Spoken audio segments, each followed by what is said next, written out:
โ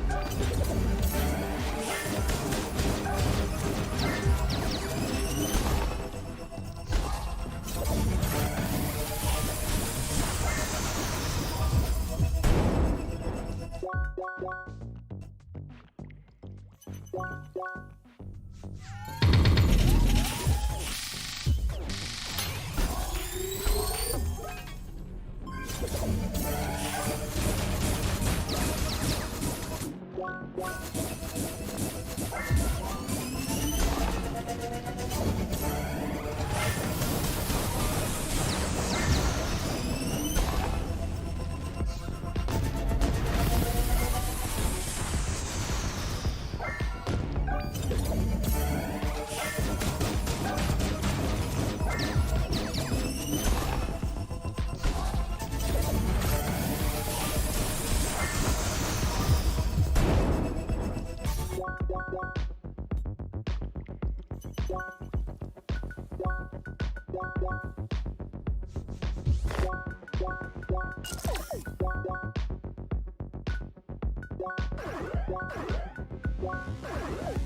Wow.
โ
So you didn't disappear for 3 months after yesterday? I was thinking about it, dog.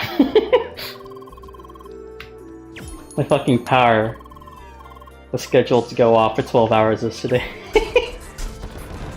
And so it fucked up my sleep schedule.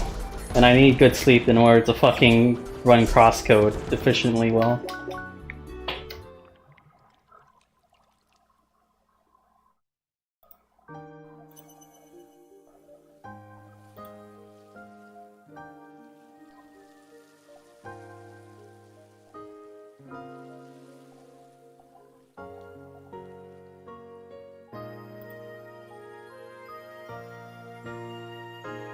Restream. Let me have my chat back, Restream. This takes so fucking long to load.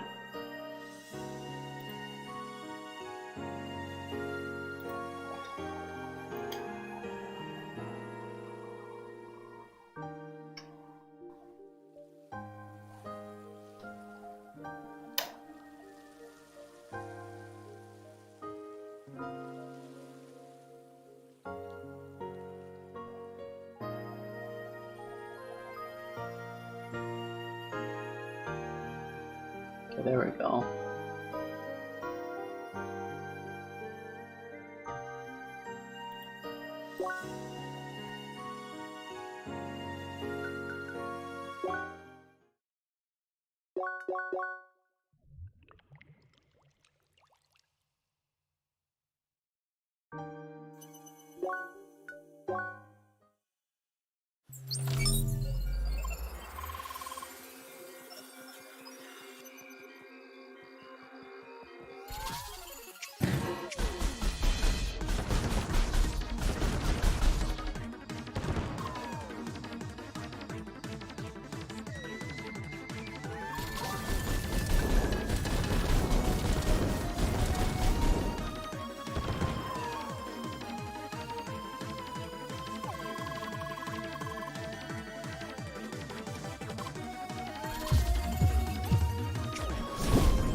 If you're telling me to skip the setup for the crab and not do the quick cycle, I have to do 3 cycles instead of 2.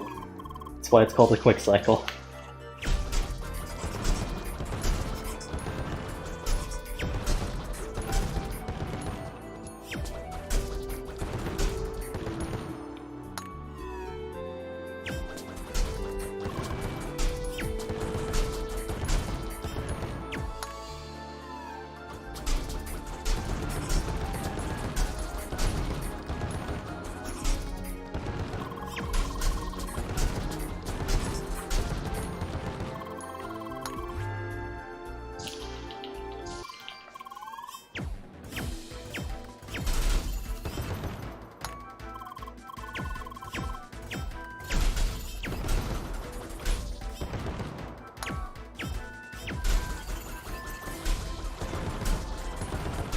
The crab has 3 HP bars, dog.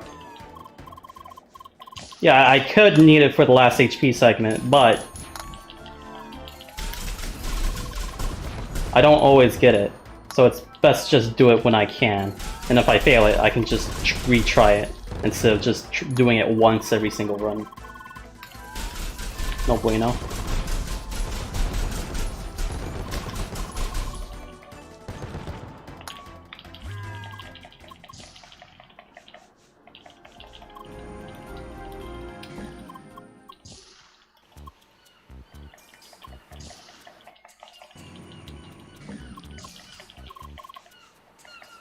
Oh, chat is double rip.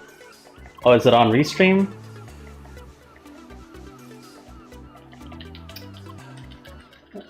I'll try to remember to fix that. It's on the overlay, isn't it?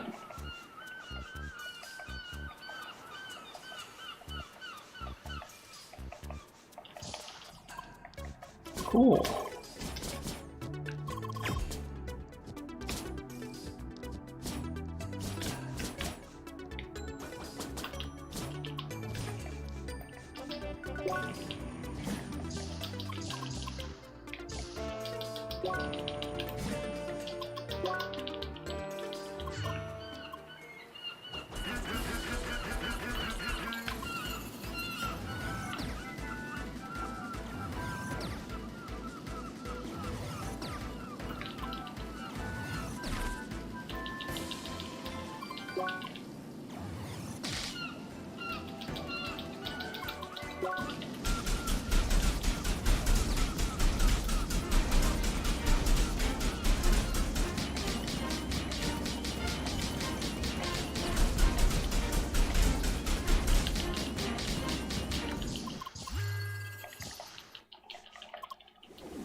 Alright, it might be a while before I can fix the fucking overlay bug.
Very solid.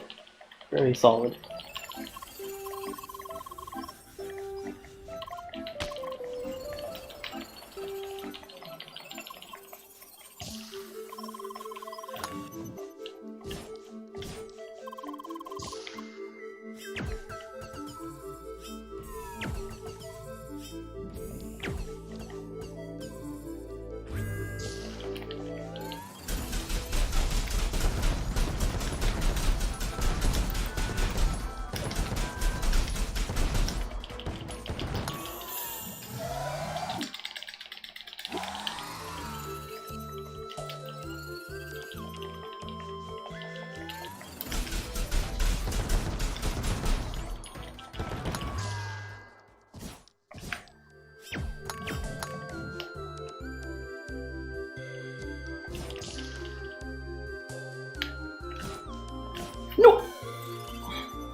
Come on! Ah, I wanna cry!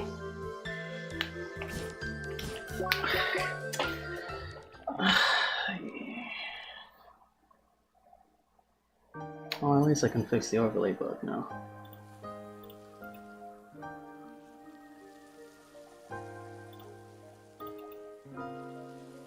I have an hour of just grinding rookie jump. What the fuck is properties? Why is it this fucking ridiculous, dog?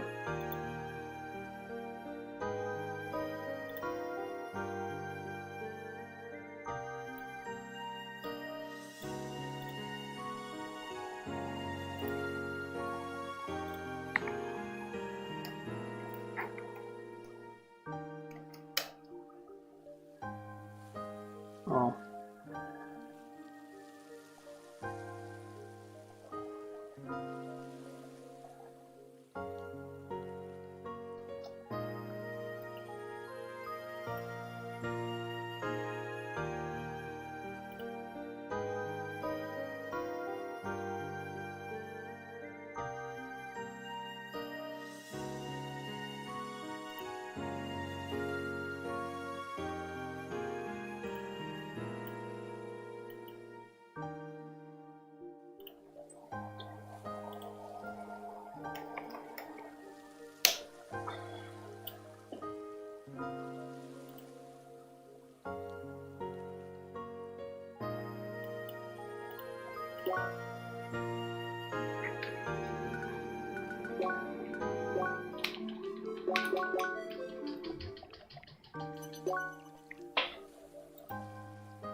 What? How? What? What? Whoa. Whoa. I'm going up. My brain is working against me now.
My fucking chat is borked.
The timers on the right side are some of the best of all speedruns, or the times of the best speedrun.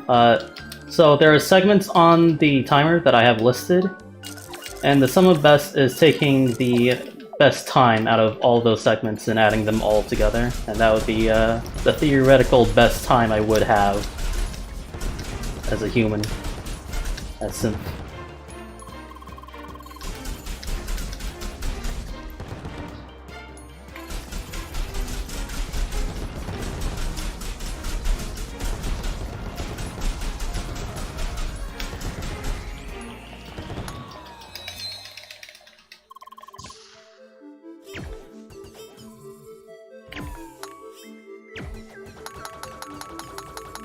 So like there's the MSLR section, and there's the Rhombus Dungeon section, and so on. Those are splits. Segments, as most people call them. So some of that's just taking up the best recorded set time with those segments, and just adding them all up together.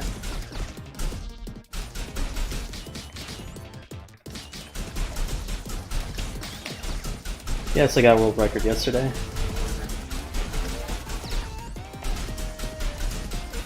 I always had world record though.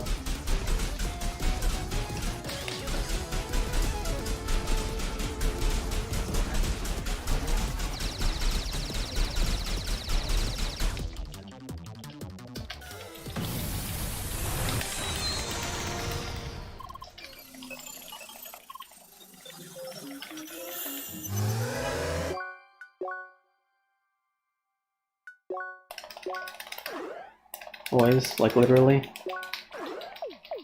I haven't been running this category since the start, no. It took me 2 months after the game was released for me to start speedrunning it.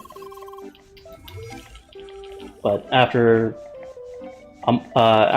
4 months, I got a world record, and I've always held world record.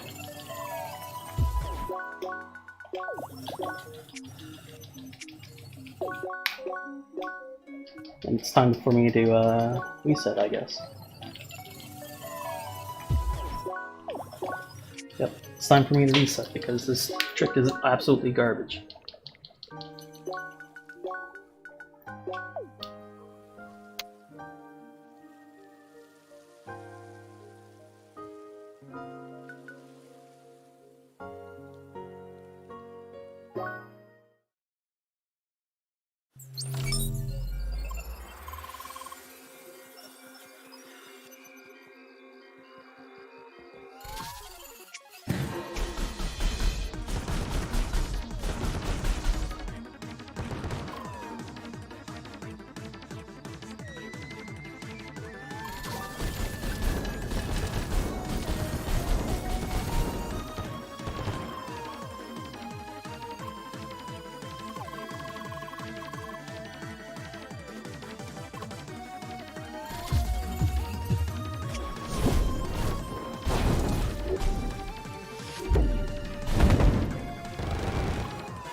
You have to think.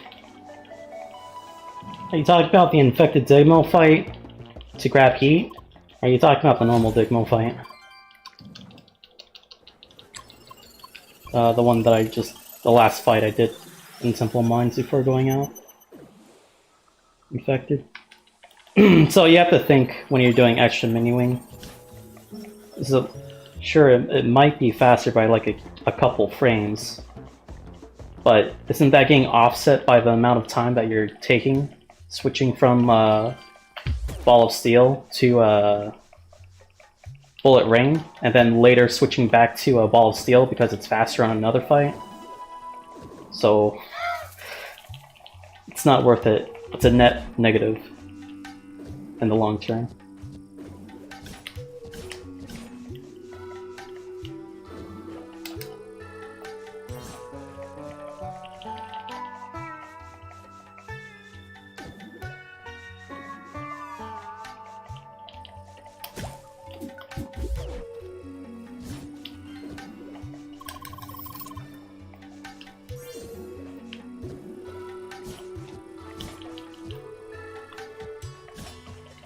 There's more to speedruns than just the fights themselves, it's also the menuing.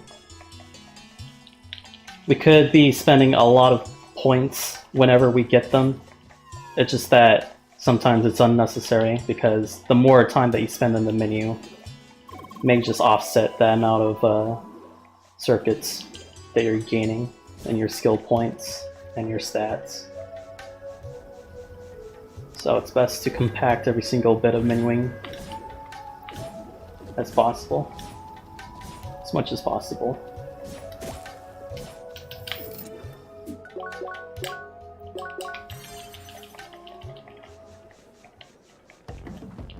I don't know why I'm going this way, by the way. I'm lost in the sauce.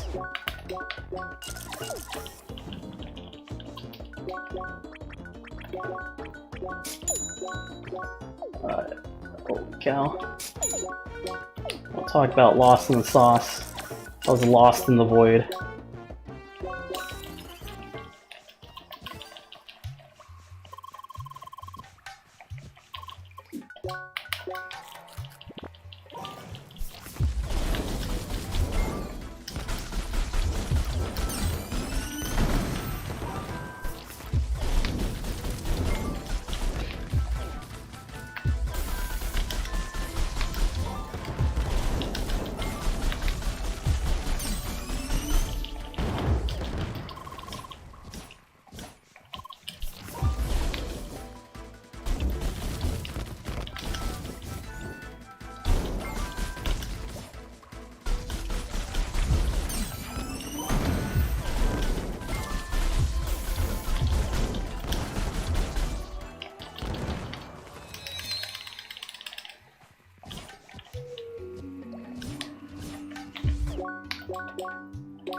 Shit.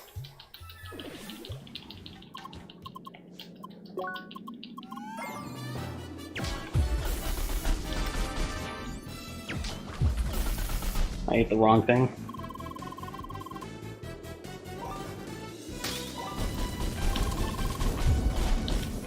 Just need to... I need to remember that part. I know where I can replace the food item.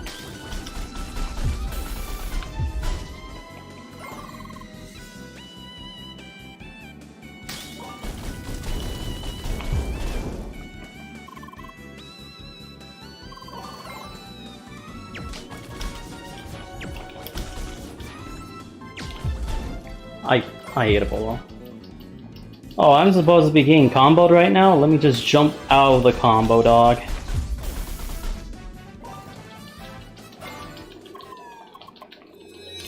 Sorry, your angle of attack was just slightly off by 10 degrees? Sorry. That's enough time for me to just jump out of the combo, dog.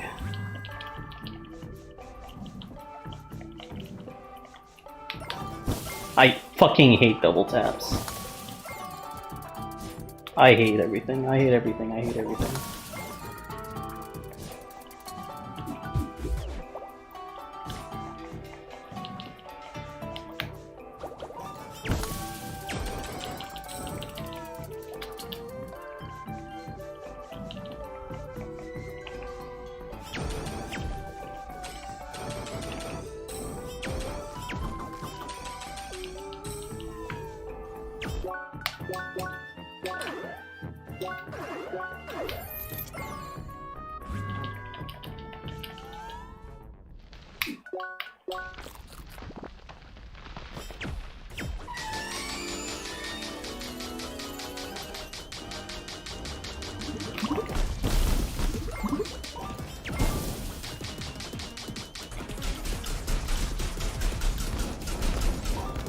Okay.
Cool. I dashed in a frame too early.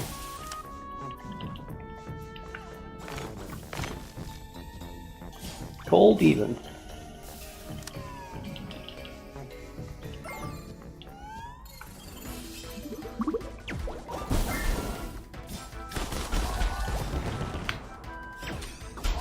I ate everything.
Please.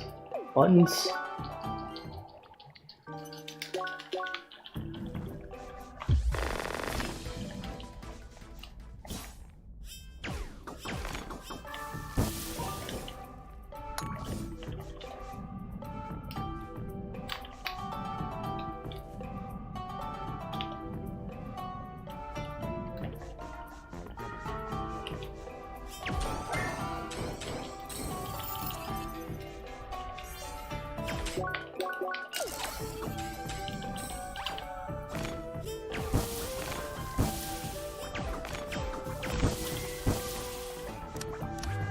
I might be losing an omega fuck ton of time.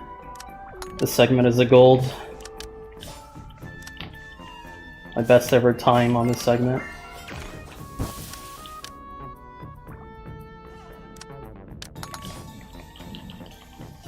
Not cold, not cold. Cold even.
Yes, I did iframe that fucking melee attack, by the way.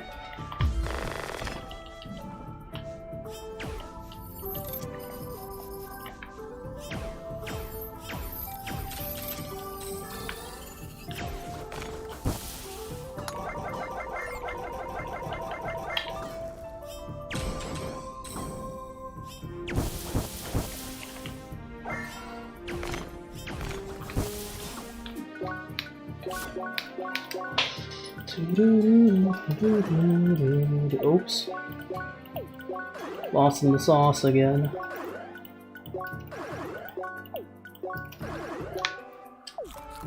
Please, buttons?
I hate this.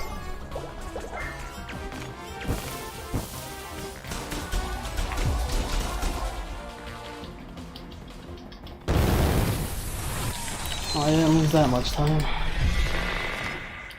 Still don't like my pace though. I should be much more ahead, but here I am. PBing on this pace is gonna be extremely hard.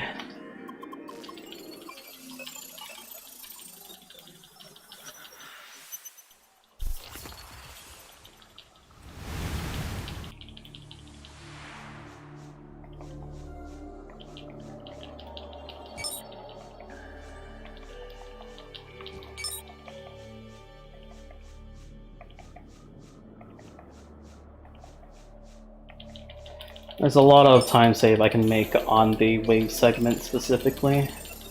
Shock segment, not as much. This is a very a clean segment on my PB.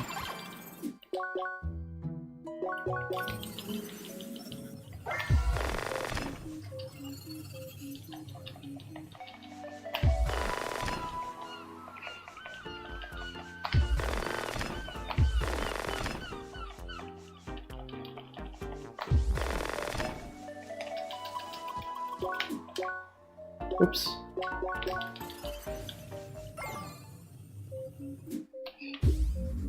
Might be too low. Oh.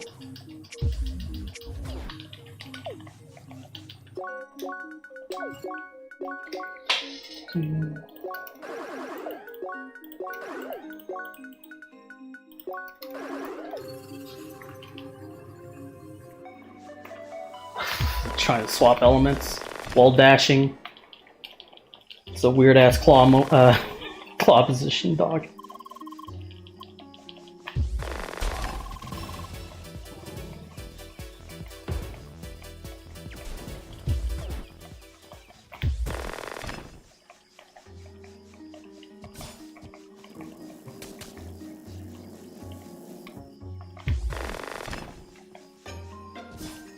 Cool, cool, cool.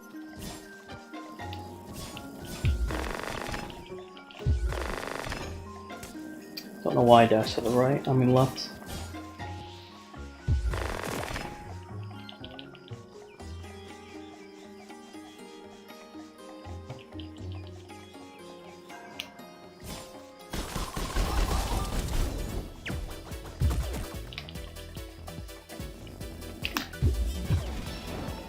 I cry.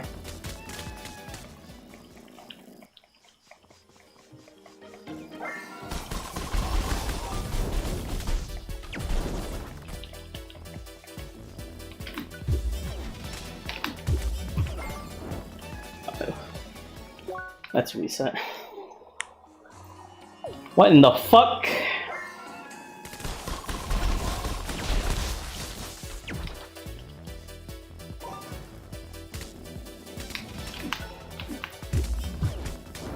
I hate everything. I think I was dashing inwards into the wall. And that's no bueno.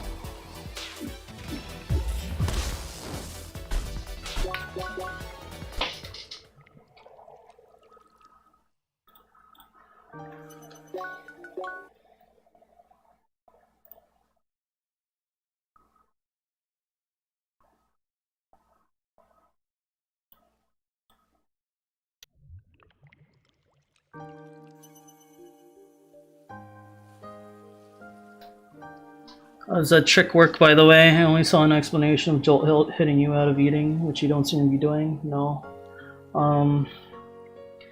So, Flare Burn is one of those moves that instantly throws Leah into the air out of all the combat arts. So, there's momentum in this game, where after you do an action, right after you are moving, you move for a slight bit during that action. And so you are moving just very slightly while Flare Burn is being performed. And just that tiny bit of movement will allow you to latch on to the overhang of diagonally facing walls. And diagonally facing walls, well, platforms, they extended those platforms a little bit on those sides because people were complaining that they were falling off too easily, so they just extended them. And so It's the reason why we can latch onto them with Flare Burn.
Yes, I'm addicted to this game.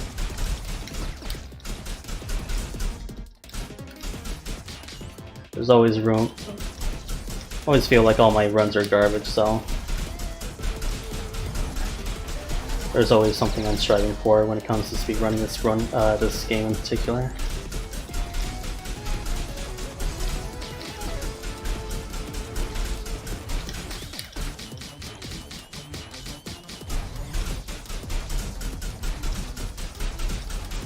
This gave me the worst RNG ever.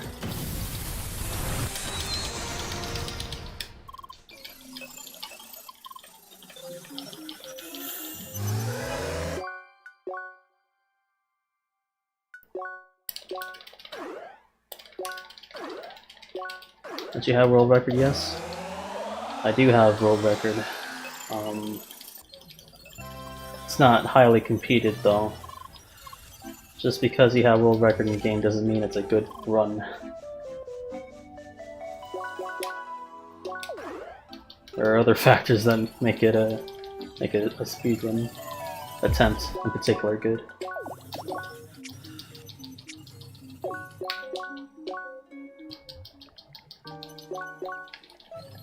Still 5 minutes better than second place. This game is not run that much. There just isn't that much competition. You don't know if second place has actually grinded this run in particular that much. And spoilers, they did not grind this run that much.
In terms of like speedruns that have runs in the top 10s, especially in more popular speedruns,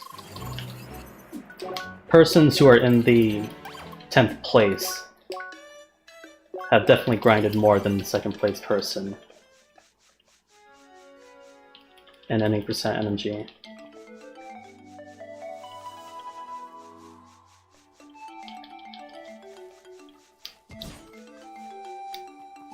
Hell, and even in those games, I would say like the 50th person has grinded more than in their game than the second place person has grinded in this game.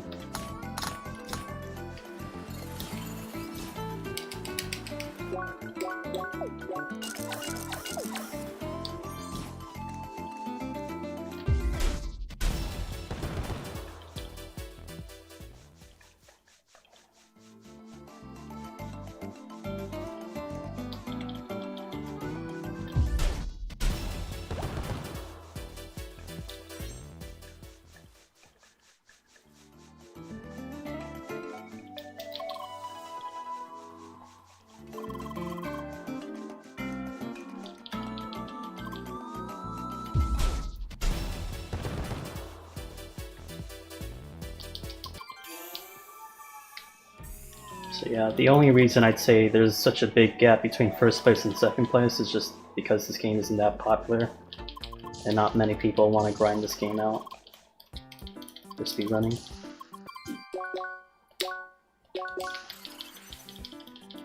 Or at least have the dedication to grind it out.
Yeah, I think this game's just completely gone under the radar, and so, like, in terms of just base popularity.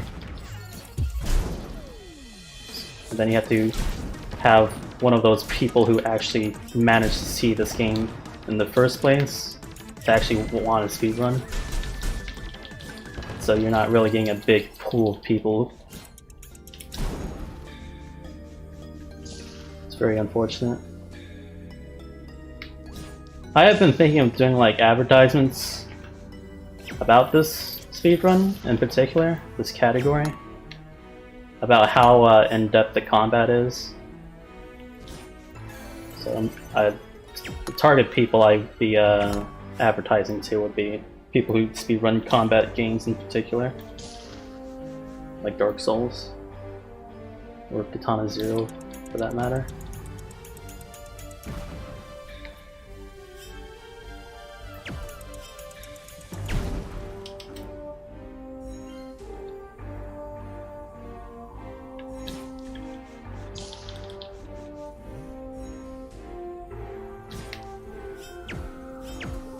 Yeah, the harder part about getting people to want to speedrun the game in the first place is they have to enjoy the base game in particular. And so, like, people who like combat and video games, they might see this game and there'll be like too much puzzles. There's more puzzles than combat in this game, which I wouldn't disagree with.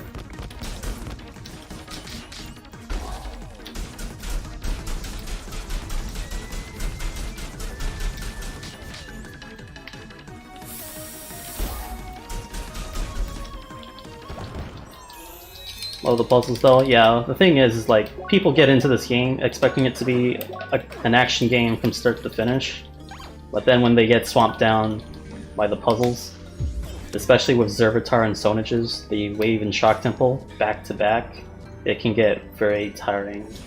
I can understand why people just get turned off.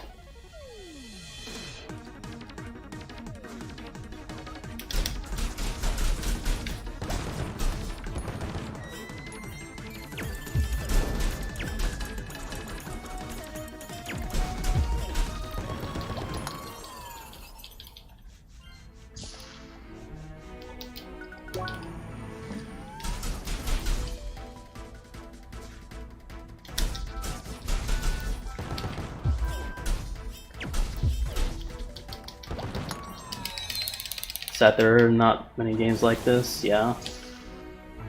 Yeah. CrossCode is unironically, I've said this 1,000 times before, but I'll say it again. This game has destroyed my enjoyment of other games. I've been trying to find other games that have as deep combat as this game does, but there are key reasons why a lot of combat and other games work, and reasons to why CrossCode's combat works so well. I almost feel like doing an entire essay about it, really.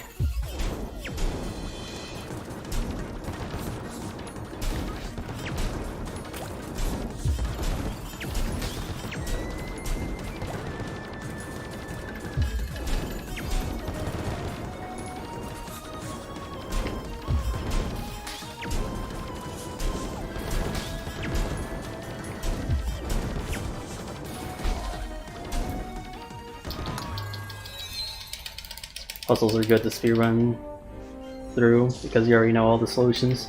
Yeah, when you're speedrunning, the puzzles really are just another form of going from point A to point B. When you're speedrunning in that sense, that's all just part of memory. And so the solutions just get admitted to memory as well. What buttons do I press in this order? It's the same way as the platforming, really. What about Unsighted? So the thing is about Unsighted's combat is that it's way too simple. I also forgot to add in Spear Saw.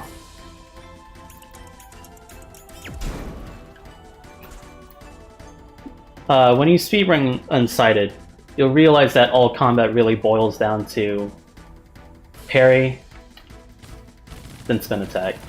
Parry, then spin attack. Parry, then spin attack, and then parry, then spin attack. That's pretty much the extent of Unsighted's combat. It isn't very fast to use guns. And so yeah, when it comes to speedrunning it, you're worried about the most optimal strats. And when one particular strategy, out of all the options that Unsighted has, one option is just way too strong, and that's just parry into spin attack with the axe. So that just gets stale really quick.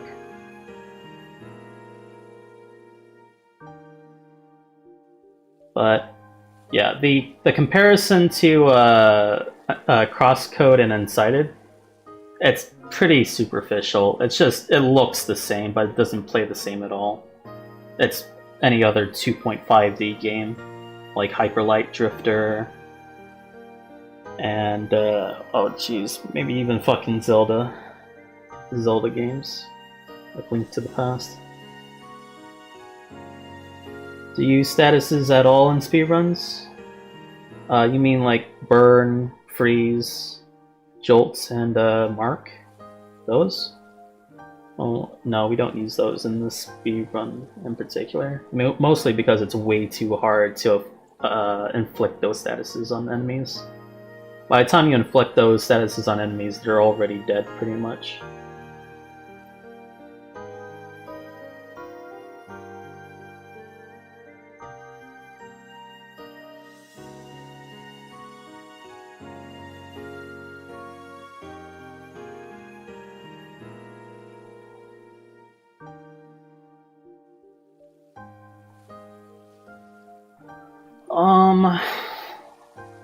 Yeah, you all wouldn't mind if I just go on like a little rant about combat systems in other games, right? And compare why CrossCode's combat solves the issues quite well. I have like a bunch of examples.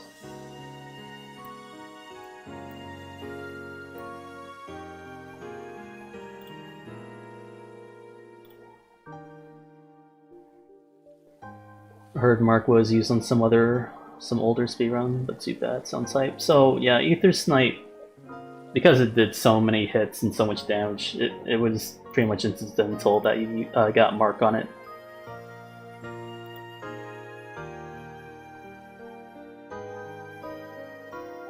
For me, a game that killed my enjoyment of other games other than CrossCode was Haven.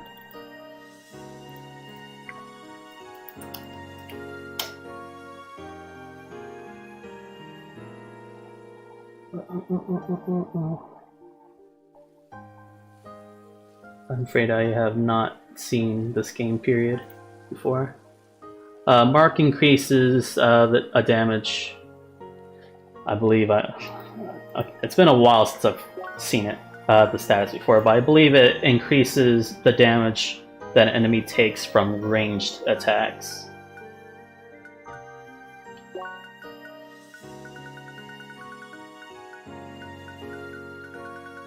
I might be completely wrong about that.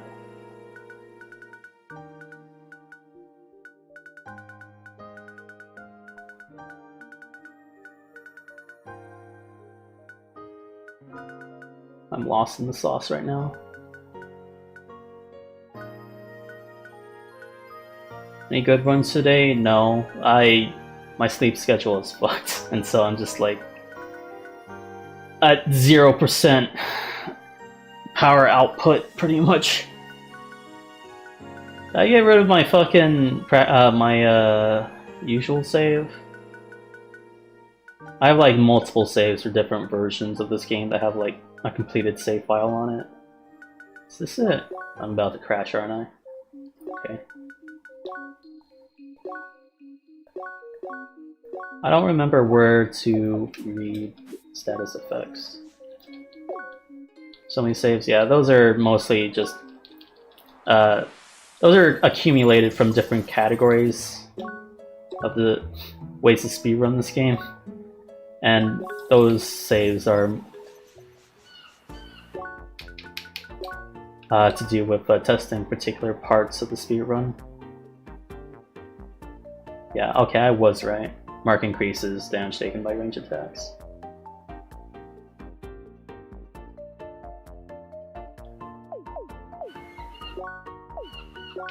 So, problem number 1. That was a speedrun for level 99 with 7 minutes. It's pretty simple and straightforward. Very easy to do. A very good starting point for getting into the speedrun of this game. So, let me just see here. So, problem number 1 that I see pop up a lot, and you know what, fuck it, I'll do it in Paint. Or you know, Google Docs would be fine.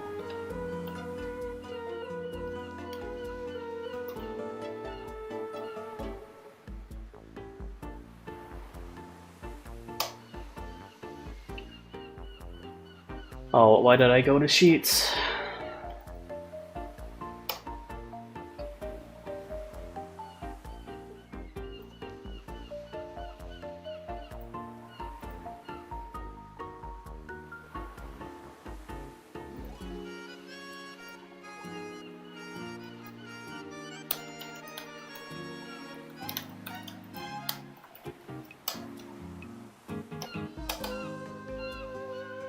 Alright, so problem 1, I would say, is mana systems. Too many games employ mana systems, and the way that they do mana systems is that usually your mana build, your mana bar is filled as the default. And what comes with having a mana build filled from the start of every combat is that what comes of it is that you can just spam the most powerful moves that use mana straight at the start of every encounter.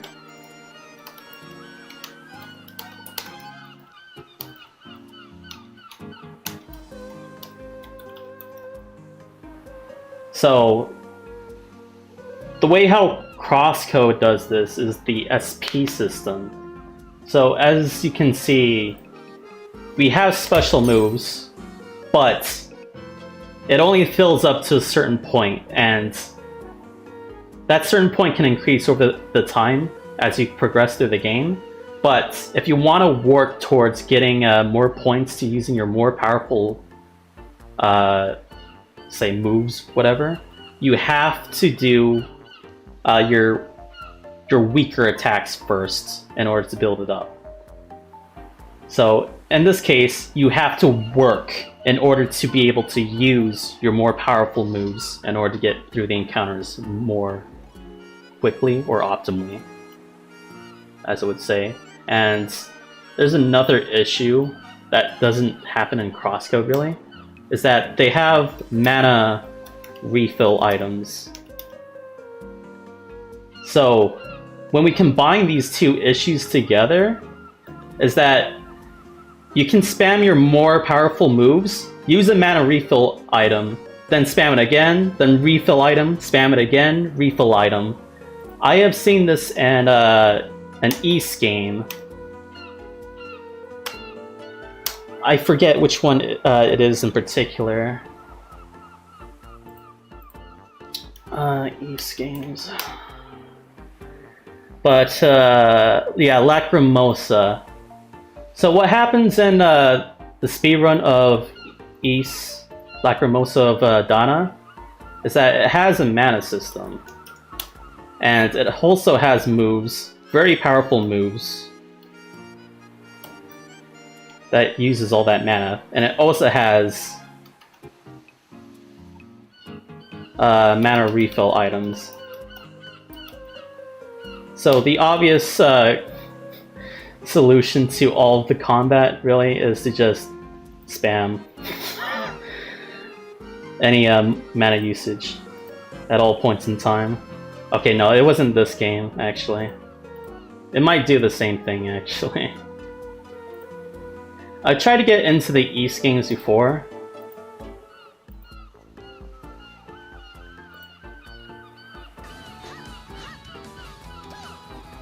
Okay, no, it might not be this. I don't see a mana bar in this game. Oh wait, no, there's a mana bar right here, actually. There is a different one I'm thinking of, though. It was one with... What's the latest East? Was it this one, actually?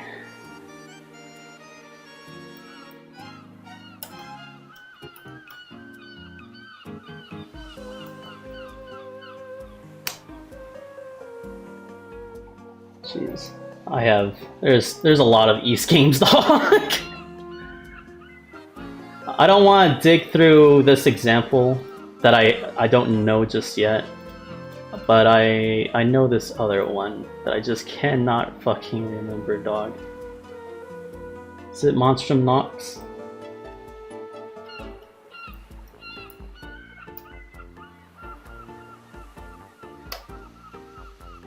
Can you close the background music from CrossCode, please? Well, if you want me to play other background music, that's fine. In that case, let me change... Let me update my title, my game to just chatting real quick. And let me throw up some Katana Zero music.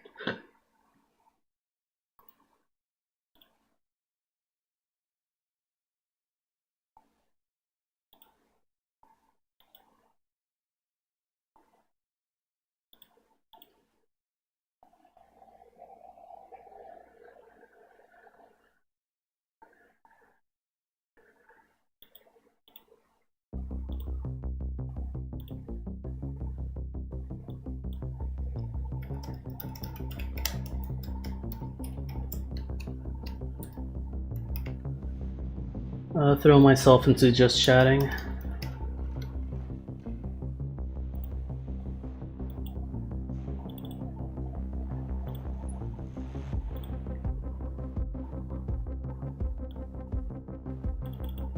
Yeah, I've heard Oath of Felghana was good.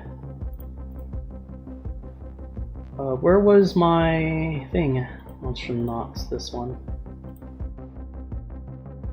I think this happens even in the hard mode too. Oh yeah, it was this one. Oh, hard mode is empty though.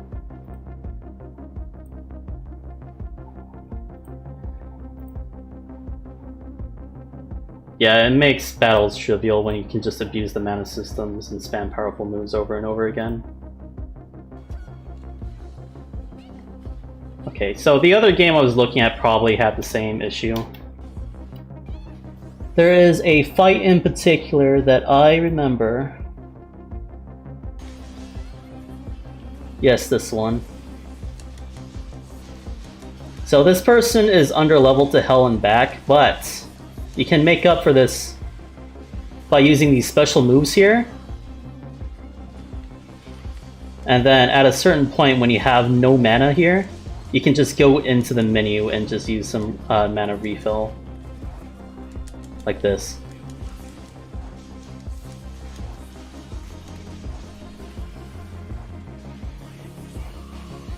There's also another problem when it comes to like using items in combat. A lot of games just let you pause the game. Like the entire combat just freezes entirely, and you can heal or use refills for free with no punishment coming at you.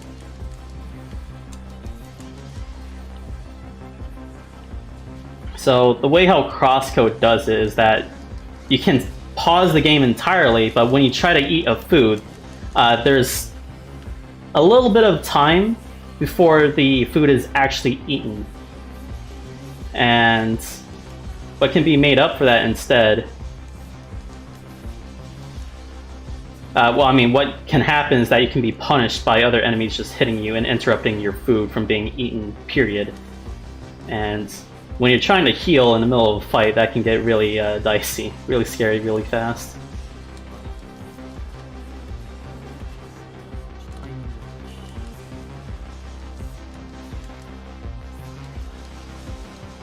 Yeah, and there's a cooldown on how many items you can use in CrossCode.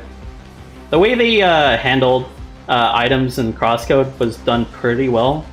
However, a lot of casual players do not use like the attack increase buffs or the defense increase buffs items. They tried to resolve that by buffing the effects of the buffs a little bit more on later versions of the game, but still, people still don't use them.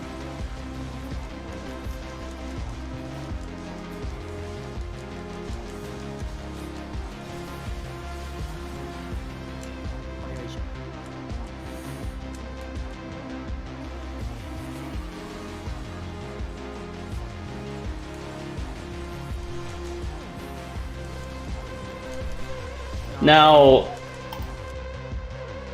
that's this is mostly to do with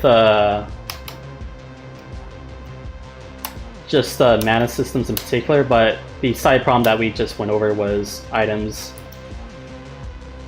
And these games can pause the combat entirely, and you can use items without being punished.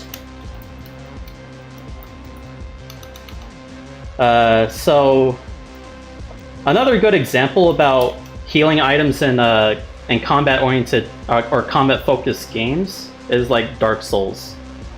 You have Estus Blasts, but you have a limited number of them, and it's slow. You go very slow when you try to heal in Dark Souls, and attacks hurt a lot, dog. So you have to pick and choose the proper timing to use Estus Blasts, and that's a good way of making using items a challenge in of its own self during combat encounters, which is done pretty damn well. It's slightly the same way in CrossCode, however, there are ways to make that really easy in CrossCode, such as the combat arts giving you like protective barriers that can keep you safe while you eat items. You can't really do that in Dark Souls. Isn't it that buffs don't get used much by most players in most games, with you not wanting to run out? Here's a thing about, I don't know how to really resolve this problem. I think the bigger problem really is that there isn't much of a heads up to players when they're about to fight. And if a player can visually see that they're about to fight, they probably would be more inclined to set up the encounter with eating some food or buffs before heading into the fight. You can see this sometimes in MMOs. A lot of people like to buff up before they head into a fight. Even with consumables. like cooking and all that stuff.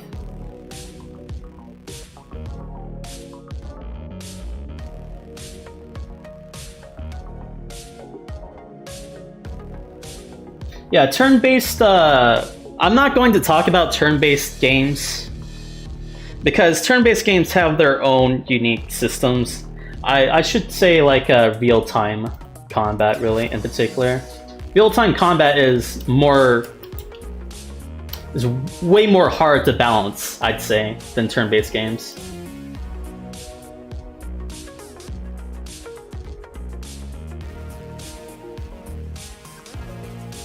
I think Gunside was pretty nice at reminding you about the attack gears. Yeah.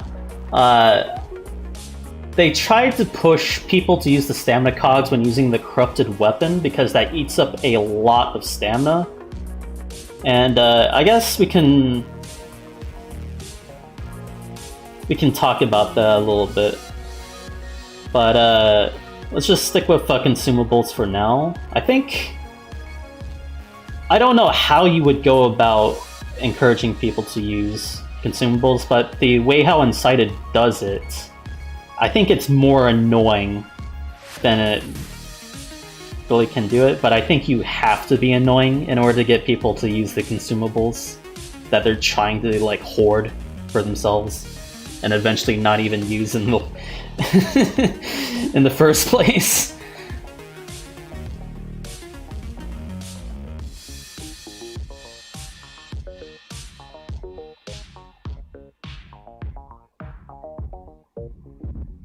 Yeah, unlimited resource on special moves, I guess. Let's see here. The only way to refill is with items or curing them in potion centers. If you want to make it hard and fair, better just don't let players use items during a battle.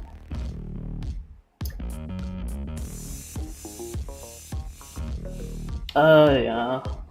I think it's just... You could do it the Dark Souls way, which CrossCode technically does, but not really as well. If you want to be punishing on players and make them decide when is a good time to use an item in the middle of a fight,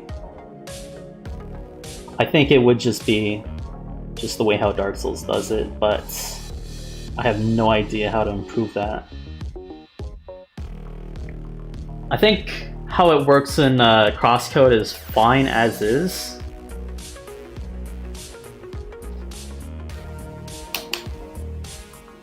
It's just, how many people have you seen just try to avoid using healing items, period, in CrossCode? I've seen a ton of people do that.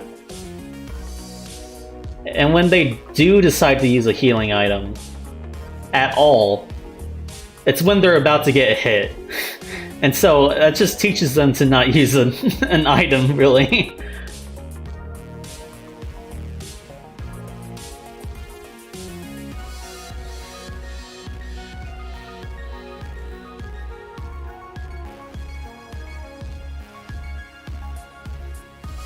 I would not have made it through the game without items IMO. Yeah, there's definitely it's definitely an option there, and I think people just having like an arbitrary challenge to themselves about not using items in the middle of combat, it's just like, that's their idea, I guess. Their thing that they can do.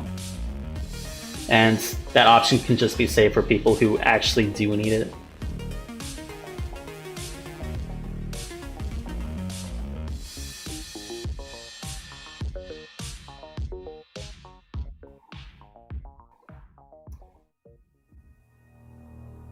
Can you do something about the advertisers in chat? Was there an advertiser?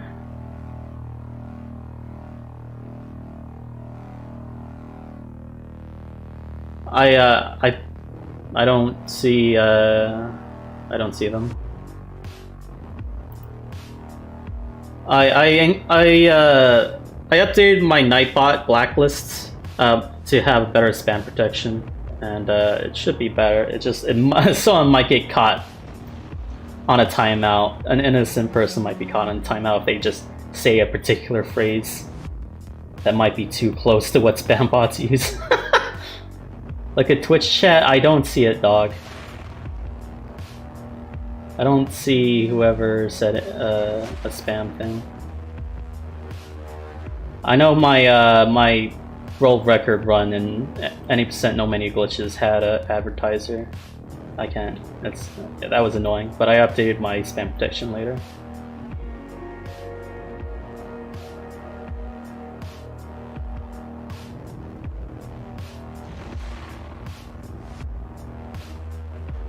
Healing items and rides are super broken. Yeah, items are disabled. Items are disabled in competitive games in Pokemon. Am I right with that?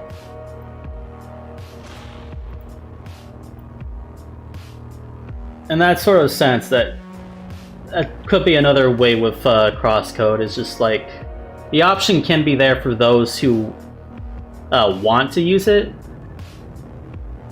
but and then for other people it'll just be an arbitrary challenge they can put on themselves to just not interact with the system, because it could be damaging to their enjoyment of the game in the long run.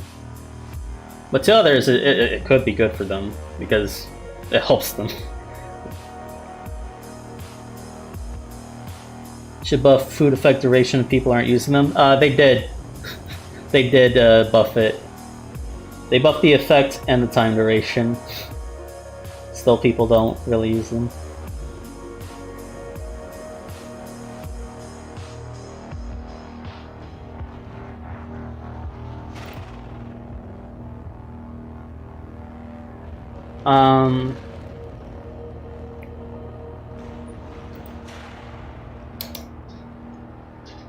Let me just add in an opinion here.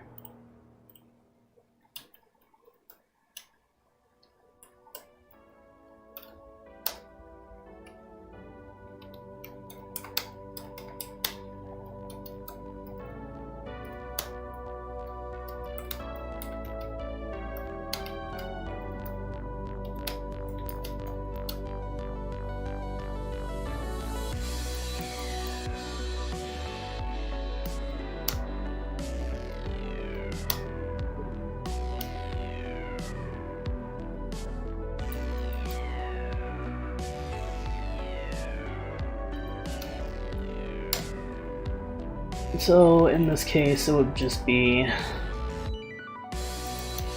counters with low resource.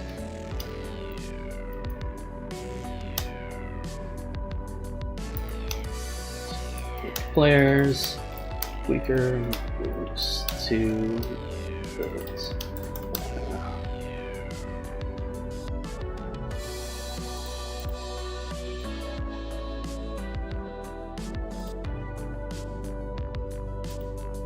So, to hit back on this mana systems, this particular game does not use a mana system. However, this was a game I was looking forward to playing. It was Unsold. This has the same mana issue. It doesn't use quote-unquote mana, but it uses souls in order for you to use powerful moves. But the thing is with Unsold is that you can start every encounter in this game with all of those souls at your disposal. No problem.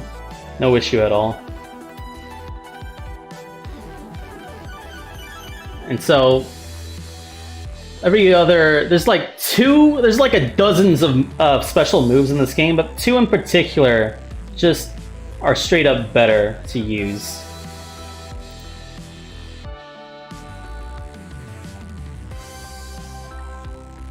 So let's talk about I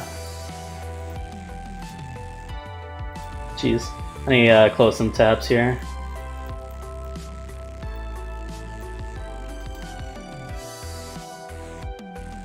There's another issue to powerful moves, special move systems.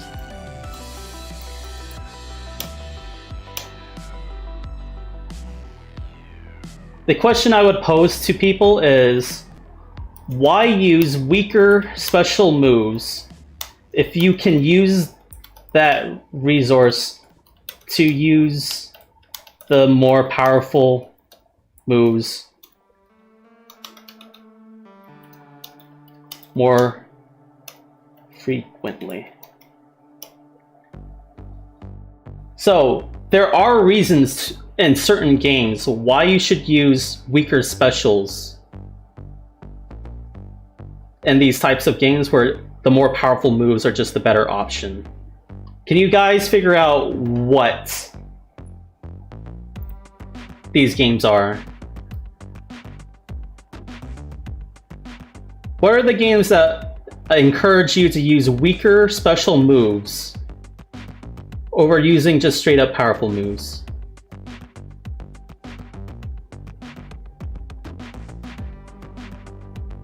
CrossCode is one of them, but except CrossCode. So I'll just go ahead and say it. Spell slot system in OG Final Fantasy encourages using weaker moves because stronger ones are more limited. Yes. Weaker moves allow it sometimes with like slotting and stuff. Yeah, like there's a badge system in Paper Mario that you can have.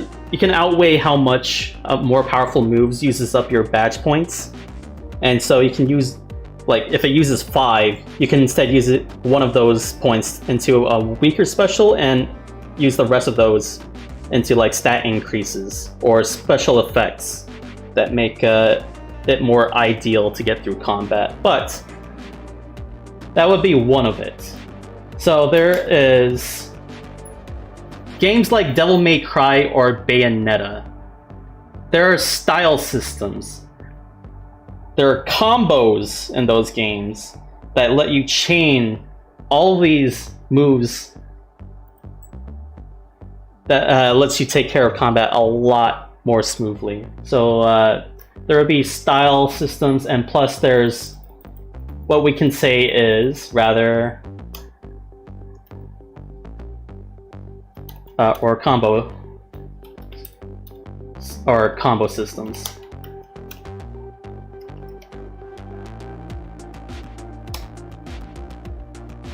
I think Devil May Cry and Bayonetta does a very good job of making you feel like a complete badass and not encourage you to use powerful moves, because the game actively makes you feel like a shithead for just spamming the same move over and over again.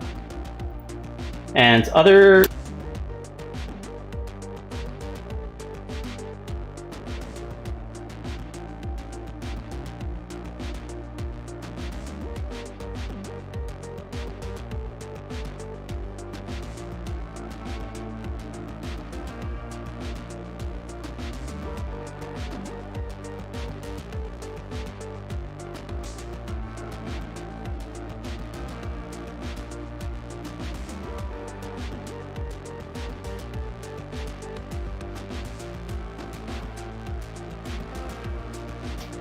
oh, okay. Weaknesses and resistances, I don't know when I cut off. Weaknesses and resistances pop up in CrossCode in particular a lot. You can think of things like Pokemon in particular as well, is that you need to have like a Swiss Army knife.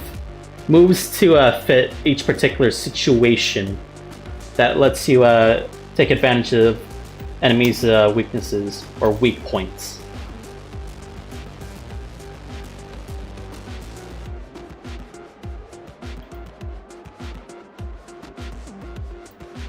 Yeah, I do think Pokemon handles it very well.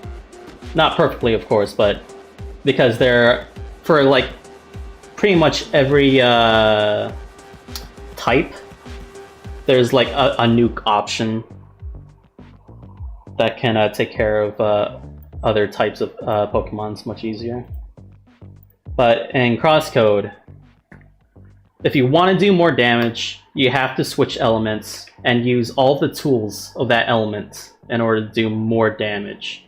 And that element may not have that many good special moves, but you should use them anyways because it's on the element that does the more damage. So when it comes to weaknesses in CrossCode, if you are on the element that does more damage to an enemy, it does just straight up 50% more damage. Just straight up. And if you're attacking an enemy that has more resistance to that element, they could probably be taking 50% less damage. So that nuke option that you want to be spamming, that should be doing a lot of damage, it's not worth it at that point, right? Yeah, I think I favor this system in particular when it comes to special move systems. Like, this system solves the spammy powerful moves problem quite well. I think more real-time combat games should use weaknesses and resistances, so it encourages people to use more of their arsenal. How many real-time combat games can you really think of that uses weaknesses and resistances? There's a whole meme on Dark Souls where you can just get through boss fights just by spamming R1 over and over and over and over again. I think it probably would have helped if there are moments where a boss fight is sometimes at one point strong against weak attacks and strong and resistant to strong attacks at certain points of phases, or when they're doing certain attacks. And this can also lead into enemy phases, rather.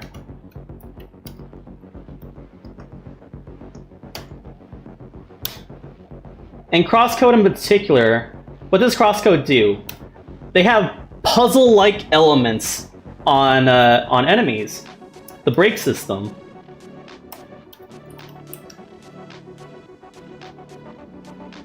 In order to be able to do damage in the first place to an enemy, sometimes you just should be breaking them. You could be countering them too.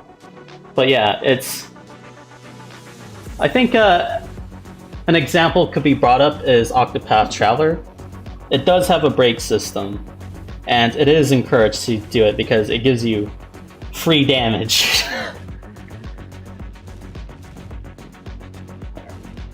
But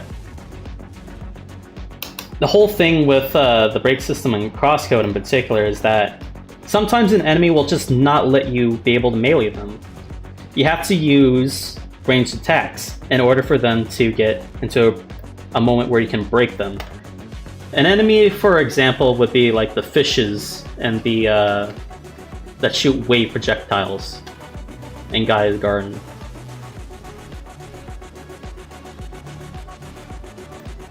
And then after you can solve the enemy, you can then use any other attack that you can use at your disposal.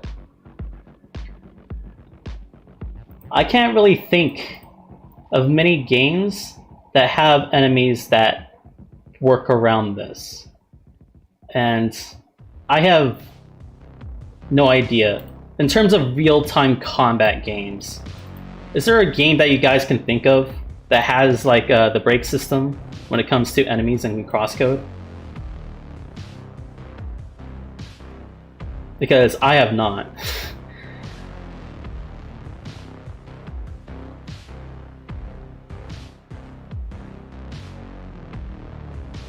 Boss fights in Zelda Mario?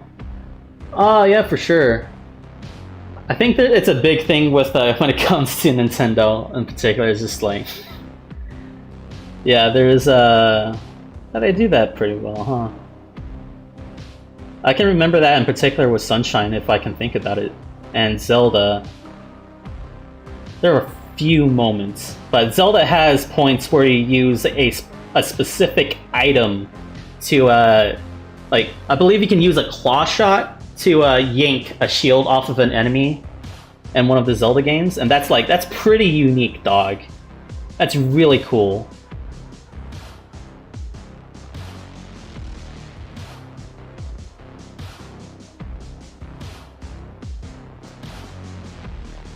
So yeah, I guess Zelda's pretty unique in that department. You can always think of like an enemy that is weak to a specific item in that sort of sense, that could be the way how CrossCode does their break system. It's just that CrossCode doesn't have special items in particular. It has elements instead.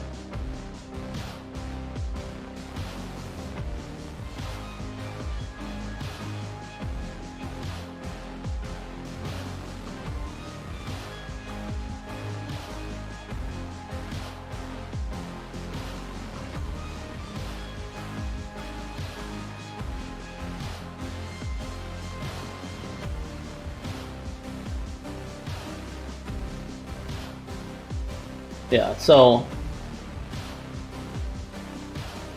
these are more of the minor stuff. It's more so weaknesses in the break system causes just straight up on its own is what makes CrossCode so damn unique to other real-time combat games. I'm just ranting about how good CrossCode's combat is when compared to other games. It's like, it does so many good things in particular. Mana system is minor because other games have been able to solve this pretty damn well. However, even if you solve this, the combat doesn't really get better straight up. It's unique systems that really make combat unique, per se. There are games that base their combat totally around mana. Yeah. When it comes to real-time combat games,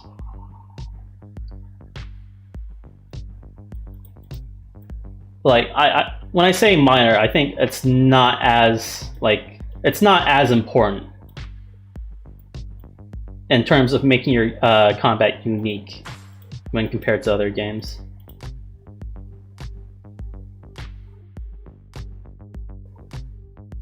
Yeah, PP system in Pokemon is pretty good.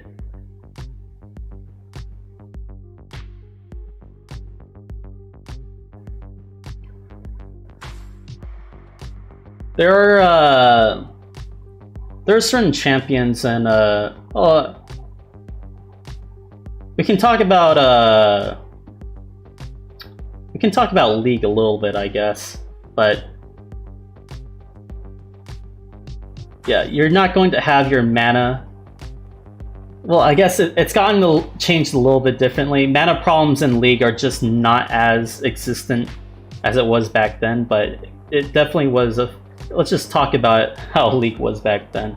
It's just like, sure, you had mana, and you could have it filled for every encounter, but you could be punished by getting behind on resources, your goals, your objectives, whatever. So you have to balance out when to use mana and when to refill for mana in order to be able to keep up with the other team in League of Legends. In that sort of sense, the mana system in League works well. However, they totally ruined that later down the line by making mana a more plentiful resource that's not really much of a thought anymore. Unfortunate. I have played Transistor. I can't really remember much of Transistor though. I know Transistor has a move system that you can plan out per turn. That was pretty unique, but I don't know. Transistor doesn't really pop out to me when it comes to the combat. When I think of Transistor, I think mostly about the narrative, like the story. It's real time with pause, not really turns. You can technically play it as real time, yeah, but that wouldn't be as effective, really. You can definitely speed up how you take the combat, though.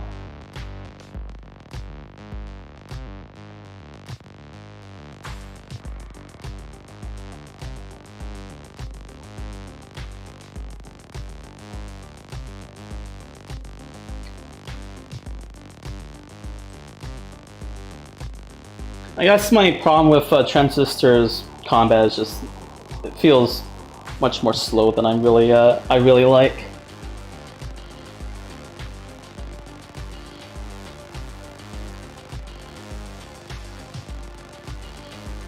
And yes, if you're talking about Hollow Knight, I have played it. Here's the thing with me about 2D games, though. 2D platformer games. I feel so burnt out on them. I don't really like them anymore, dog. I've said before that I have played Celeste, I have played Hollow Knight.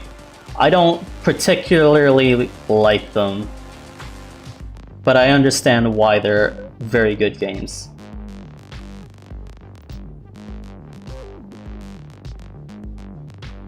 Hollow? I don't know what Hollow Knight is. I mean, Hollow is.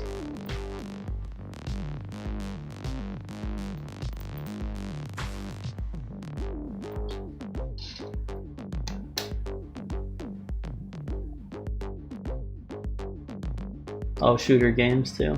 I think I have seen this one.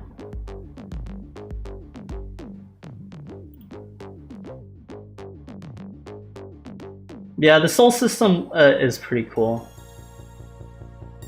The thing is about the Soul system and Hollow Knight is that you could either keep it... Oh wait, let me think here. Am I right in thinking like you could use the same resource in order to heal? Is this... Or you could use the same resource to use special moves. Am I correct in that? It's been a while since I played Hollow Knight, but if that is the case, yeah, that's a pretty good way of balancing the soul system. So that, yeah, there's a risk versus reward dealing with the soul system in Hollow Knight. I think that's done pretty well.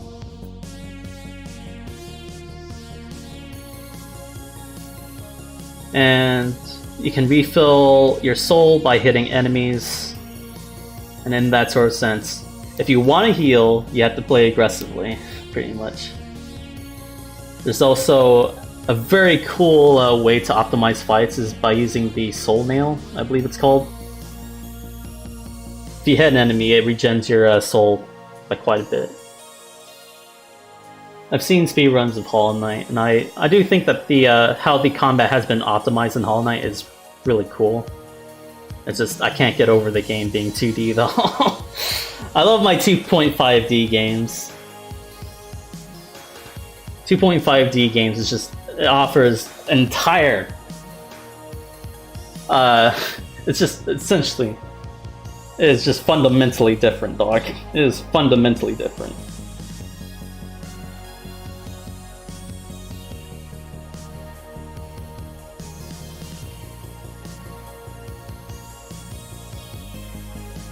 You have a world record on Scourgebringer. What do you think of the game? Scourgebringer is whatever.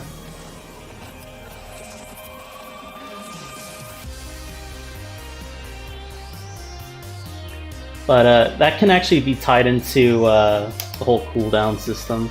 Scourgebringer has special moves, but they are put on cooldown.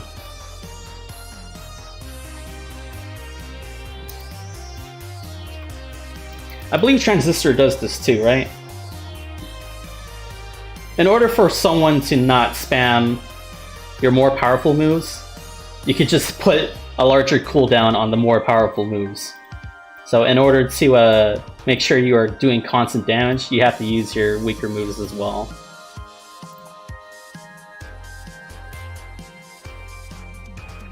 Unfortunately, there aren't cooldowns in CrossCode, but I think that's just...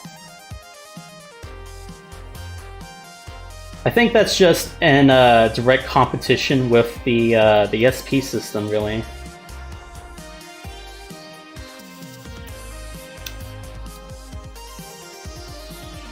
There isn't much point of having a cooldown on moves in CrossCode if you aren't able to just use the...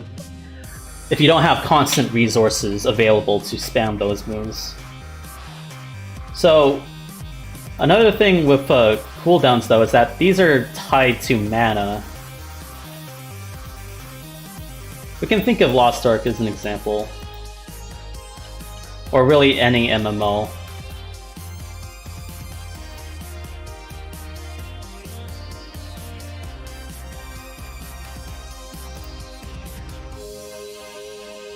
So like, I think cooldowns when it comes to mana systems, especially, okay, I think this opinion can be reverted. I think having all your resources filled at the start of every encounter can work if your special moves have cooldowns on them.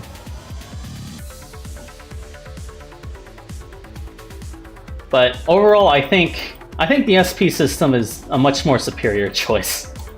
I might be incredibly biased on that because CrossCode. LOL.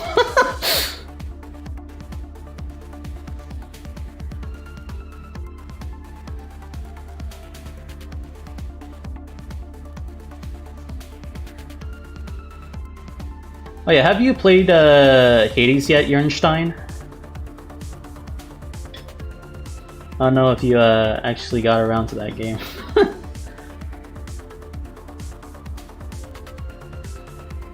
Yeah, MMORPGs in particular is a great example about talking about cooldowns and special moves.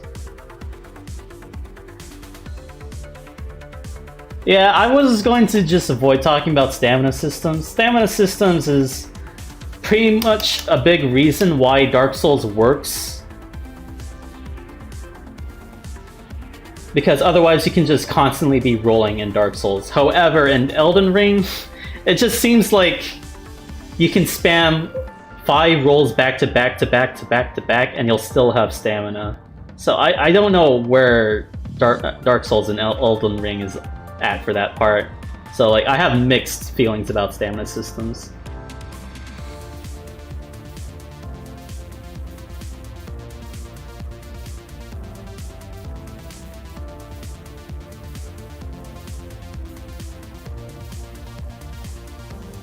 Isometry in Hades ruined it for me.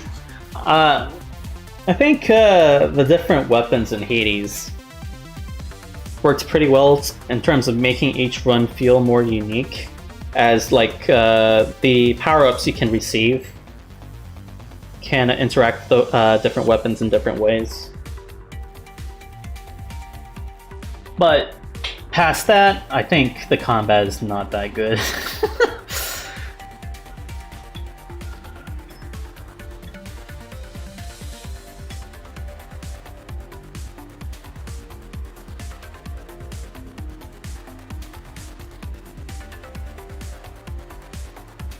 That might be a hot take from me.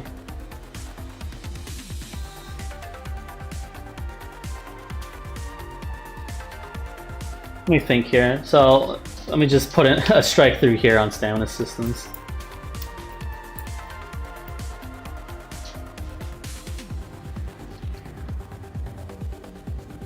Supergiant combat is never that good. That's why I like Transistor as more of a puzzler, yeah.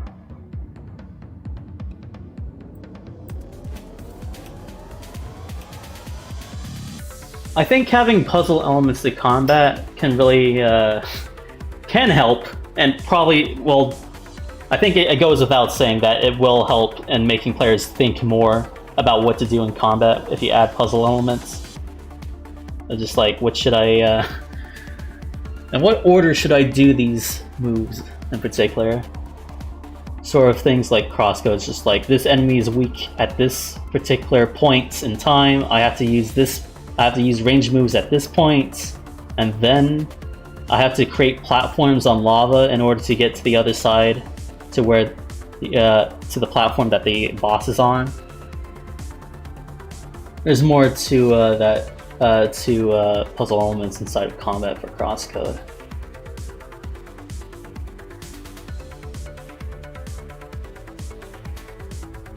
Oh no, but I guess yeah, that would be a thing. Zelda does this pretty well. This sort of actually...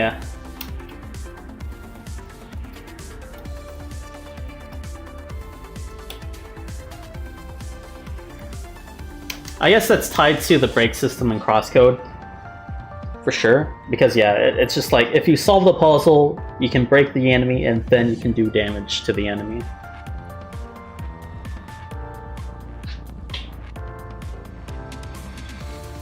I think what irks me most about combat and games in particular is just like, you have a set of moves you can use, and just hit the enemy to death. I think if you could not always hit an enemy to death, not just like if they go invulnerable or they just straight up avoid your attacks, but rather you have to interact with the enemy in a different way. Like how CrossCode does it. CrossCode does the invulnerable stuff too, but I think that's just purely in order to make some puzzle systems work.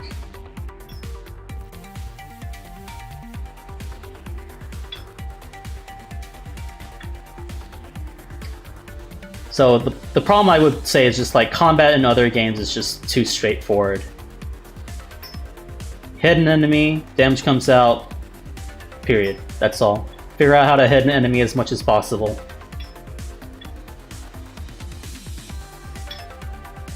Oh yeah, we can talk about Sekiro. So there's a, what is it? Posture. There is a posture system in Sekiro, and if you could parry an enemy's attacks, you can break down their posture, and if their posture reaches 0, you can do a critical attack to them. And in that sort of sense, those are tied to the phases of the bosses in Sekiro. So in that sort of sense, that's a different way to interact with an enemy.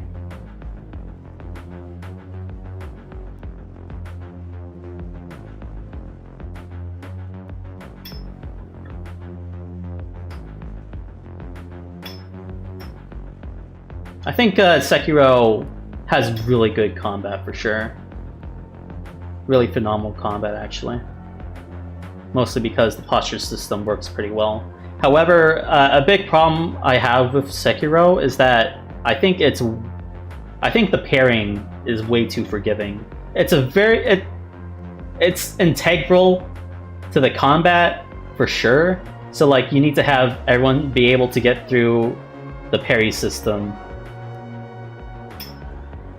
And so you have to make it so that everyone can be able to parry.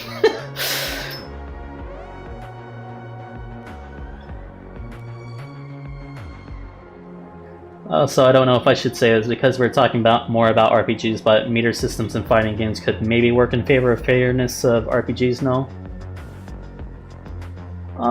Yeah, that could be compared to the SP system quite well. You hit an enemy more, you get bar, and you can spend that bar to use on special moves like EX moves or maybe just supers. Resources, I think that's a very integral part to all fighting games at this point, really. There are some one-offs you could mention, but like Street Fighter, Guilty Gear, even Samurai Champloo at this point does that.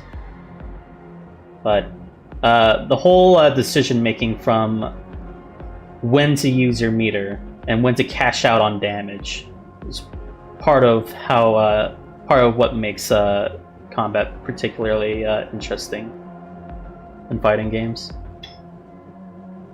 There's also footsies in mind games, but if we're talking about how meter systems work and games in general, that's like part of the reason.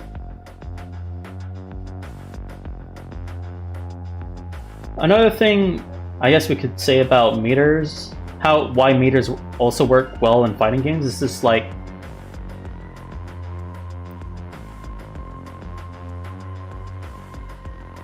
let's see here. If you constantly save your meter, you probably will never be able to use it. So you need to be able to find opportunities as much as possible and use your damn meter before you get killed. That sort of thing. Whereas in like single player games, it's just like, well, you die, you can retry, no problem whatsoever. You aren't really put on a ranking system. You're not really in a test of skills versus other people when it comes to single player games. Fighting games are so symmetrical, and the meter system can create non-symmetrical situations. Yeah, that probably helps too. And sort of just like, not just having different characters with different movesets, but like, it's part of the decision-making that a person can do. More, yeah, meter gives you more options.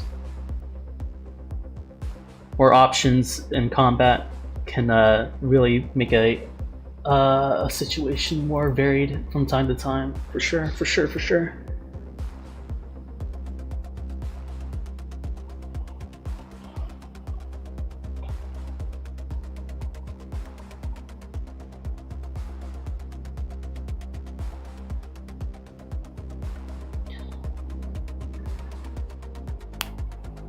What have I missed here? Yeah, I think fighting games are pretty much in their own unique situation because it's player versus player, and it's just like it isn't so much as like in single player. It's more casual. You can take as many tries as you want. You're not put on a ranking system. You're not going to be put on or like a leaderboard, or you're not fighting for money. Unless if you're speedrunning for in speedrun tournaments, I guess.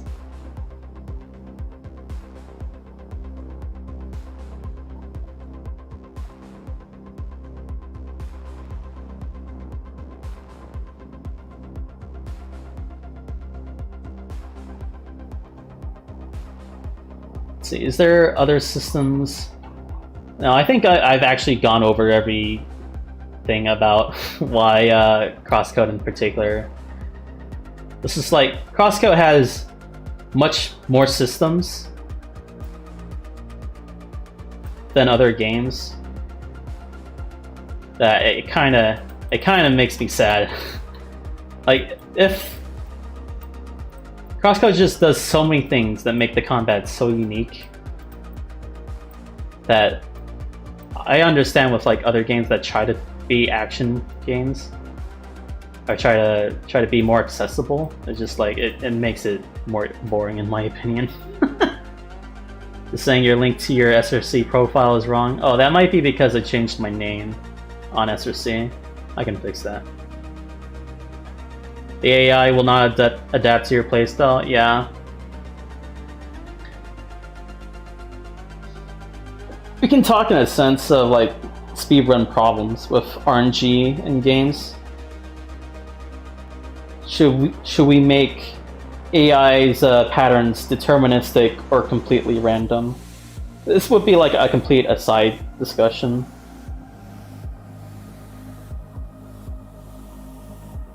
I think speedrunning games with AI that just are deterministic get boring pretty fast. You aren't thinking on your feet, really. Deterministic patterns definitely make things a lot more consistent and less frustrating. But I think I'm just too masochistic, dog. I think I just enjoy the randomness and being able to improvise on the spot. I really enjoy improvising.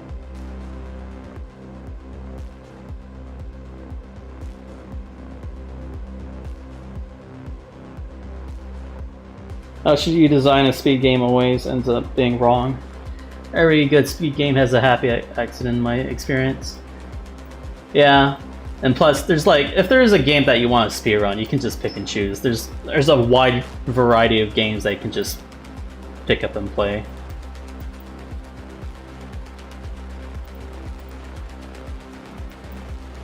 Yeah, I think that's been really sad. Games that are designed with speedrunning in mind just turn out not to come up very well. TP systems.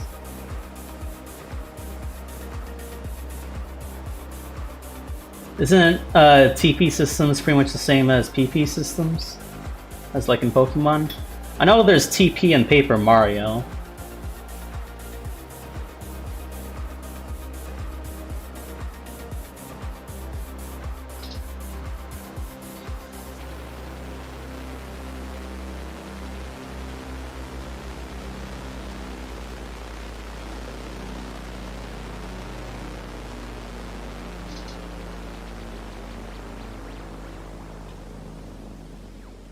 I have no idea. No idea about TP. If your TP is depleted, even if you have mana, you cannot use special moves. I cannot think of examples. I cannot think of any examples where that system is used. Unless if you're just coming up with a system straight up on the spot.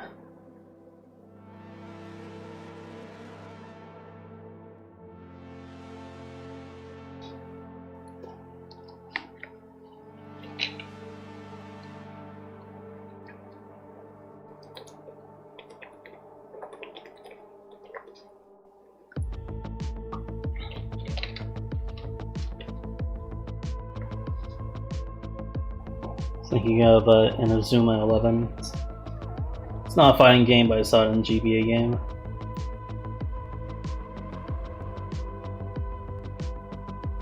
Yeah, I have no idea. That sounds weird.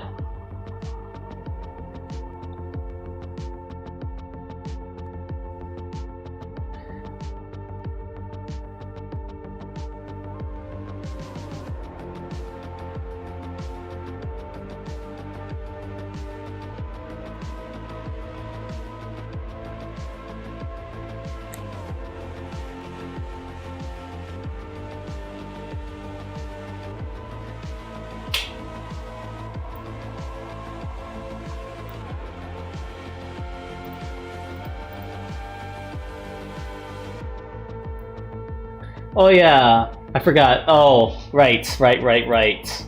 Range versus combat. I think what it comes down to... versus melee, rather, not combat. Melee. Range versus melee. Most of the time, I see that ranged options in combat games are the safer options to be had over melee. Let me think back to Hyper Light Drifter though. So you have ranged options in Hyper Light Drifter, but the only way you could refill ammo was by interacting with the melee system as well. So in order to, whenever you slash an enemy, you regain ammo. So I think that's a cool way of balancing it. So like, you can't have a player just pick the safest option at all times in combat, I believe. Because otherwise they'll just be able to breeze through every combat.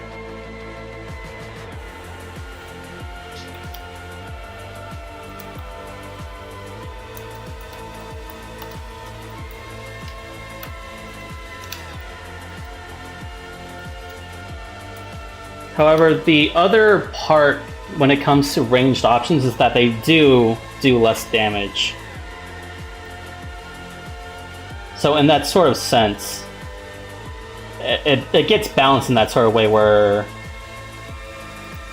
melee is a viable option. However, if this part gets puts the ranged option to be to be less optimal, it's just like the speedrun turns in the end just says, well, range just deals less damage, so the more optimal solution is just to use melee all the time.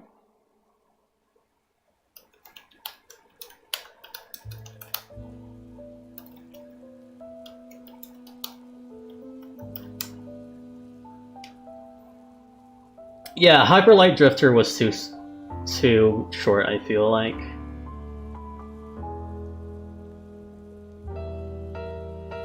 They didn't, in that sort of sense, it's just like they couldn't flesh out their combat as much as they could have. I don't know how, I don't know. I guess it's a good thing that they announced the sequel.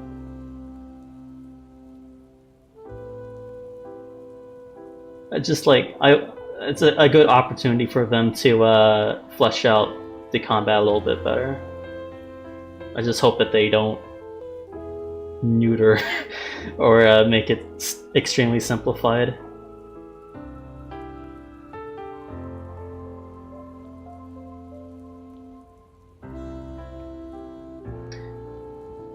Yeah, there are problems I see pop in time to time when it comes to other games. I think Devil May Cry and Bayonetta in particular is just like, yeah, sure you can shoot some guns, but it does piss poor damage.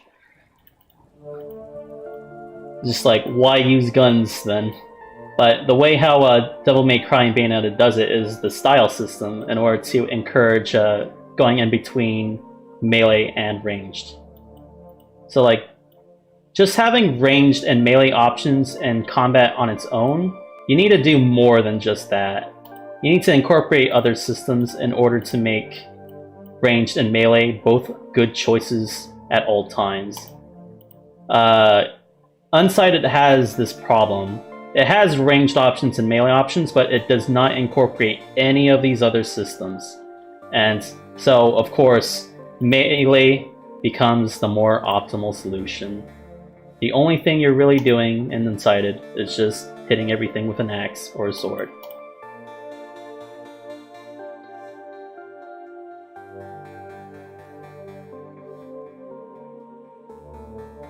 Overheating? Let's see. I know about overheating when it comes to like balancing certain types of guns in shooter games, but I'm not sure what games you are referring to that uses like overheating systems.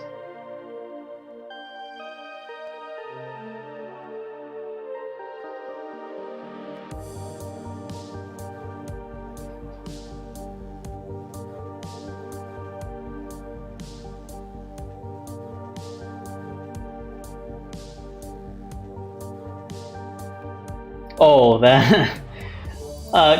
Just to end off the note on range versus melee, CrossCode also has this issue. It's just like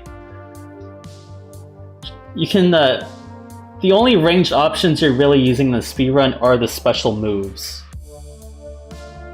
So the reason why you would be using range at all in like optimal speedruns of CrossCode is just to use the powerful ranged moves. Or you're interacting with the puzzle elements, with other enemies. But it still suffers from melee being the more optimal solution. 10 out of 10 times.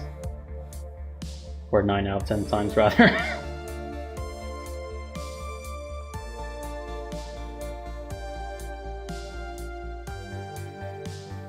There's some puzzling enemies that require shots but not in the 90% runs. There are some enemies in particular. So there's the jellyfish, there's the moths, there's the fish that shoot wave shots, there's Master Magmoth, the boss in particular. There's the phantom enemies and that shoot lightning shots in particular. But that's mostly because you don't have the wave element. Oh yeah, and there's Hellcats.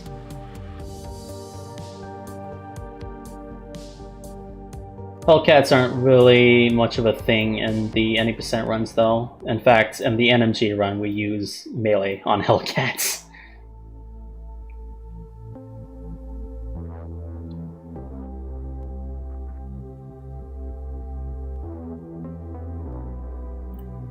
Let's see here. What other games, real-time combat games, use ranged and melee options? There's Risk of Rain, but those are more tied to the identity of classes in Risk of Rain. I can't really think of other games that have more unique range versus melee systems.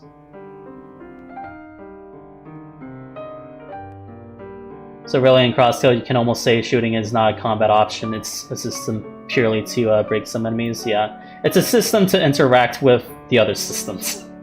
Yeah, pretty much.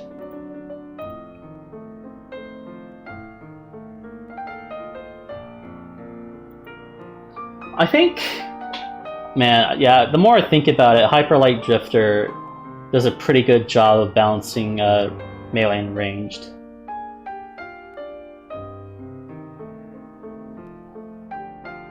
Because they both play into each other so damn well.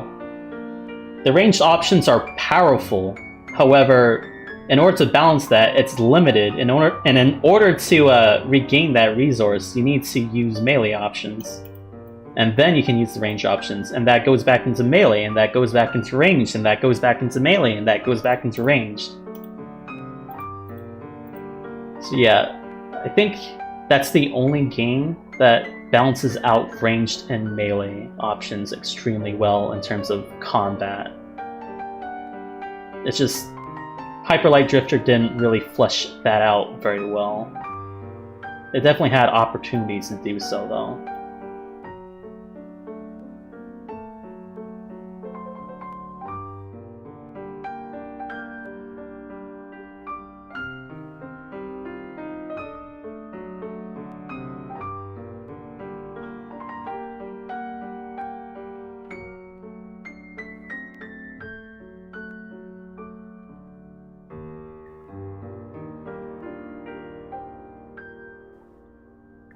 It's just like Bayonetta and Devil May Cry are just in their own, have their own solution with the styles and combo system.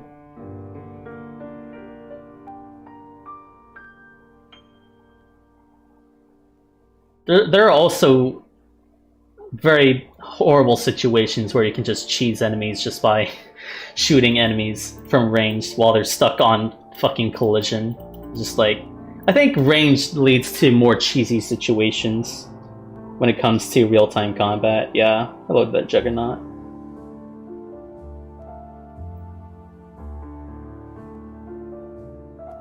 I'd say, yeah, it's more easy to cheese enemies with ranged options than melee options, for sure.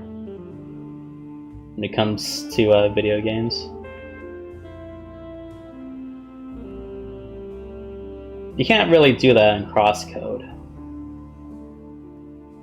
Mostly because the enemies can just go wherever the fuck they please, and the arenas that you fight enemies in are, you know, they're open. They're open and clear most of the time.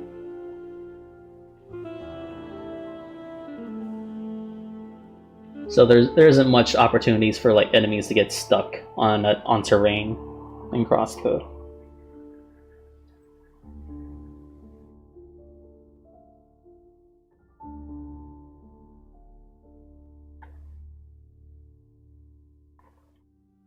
Yeah.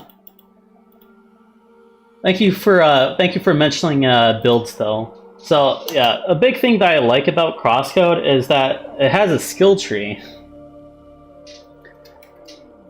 Now other games do have skill trees, however, I think this mostly plays into. I think the reason why CrossCode's skill trees work well is because they're tied to the different elements.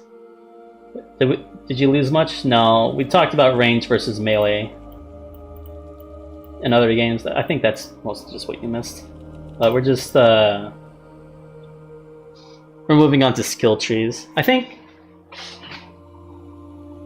having more variation, if you want more variation in your game, I think having skill trees works well, but you need to be able to have fleshed out systems in order to support a good skill tree. So like, you need to have blocking, you need to have ranged, melee, you need to have other types of moves that play into how you can play each combat situation. If you don't have those, skill trees just become pretty one-dimensional, where it's just like, you're just powering up a move, you're just powering up stats.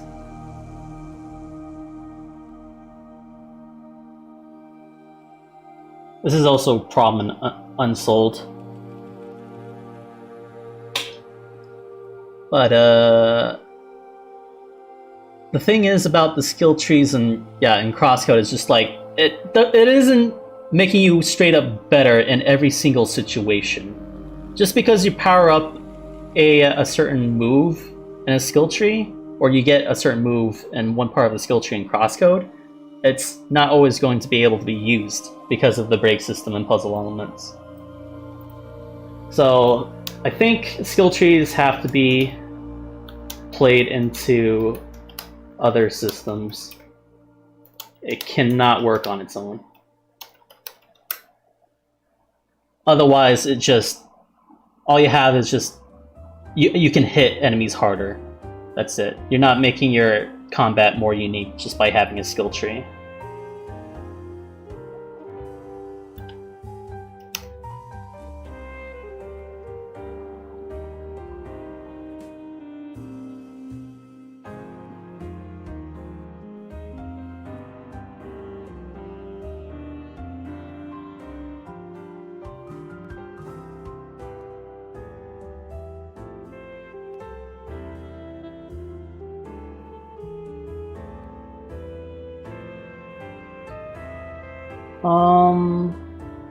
Man.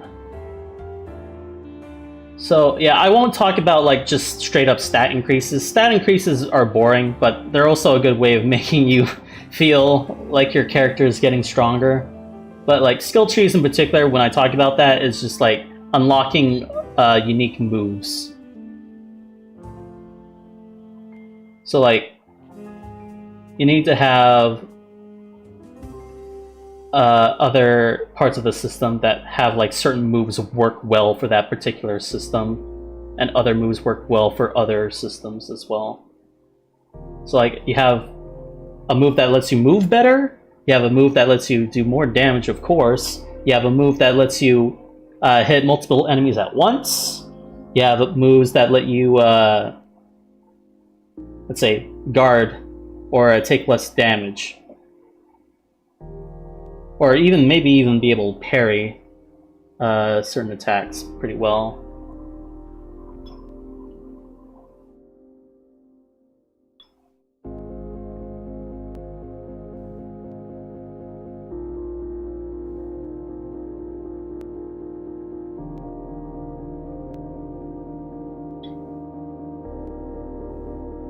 What about team combos?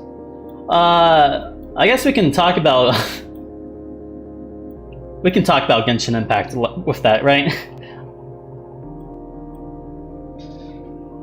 I don't really want to talk about fighting games. The 2v2 and 3v3 tag team games, that gets wacky. That gets super fucking wacky, dog. Genshin Impact is like the only thing that pops into mind that isn't a fighting game when it comes to team combos.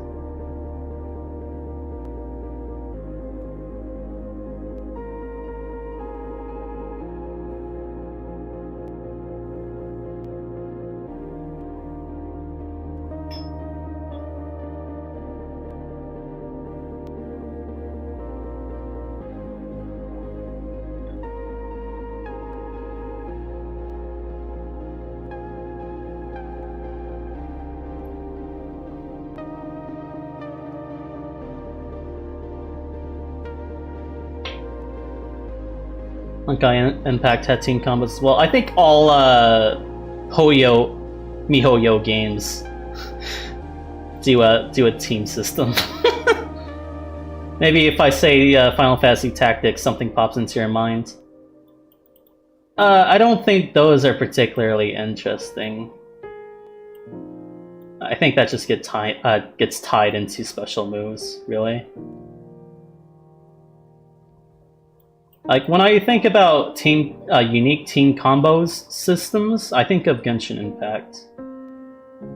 The way how Genshin Impact does it is just like, each character has their own unique element, and these elements interact with each other in unique ways that let you deal with combat much more effectively. So what you're doing is you are constantly having these two characters work in, or two or more characters work in tandem with each of their special attacks in order to do special effects. I think that is a pretty cool system.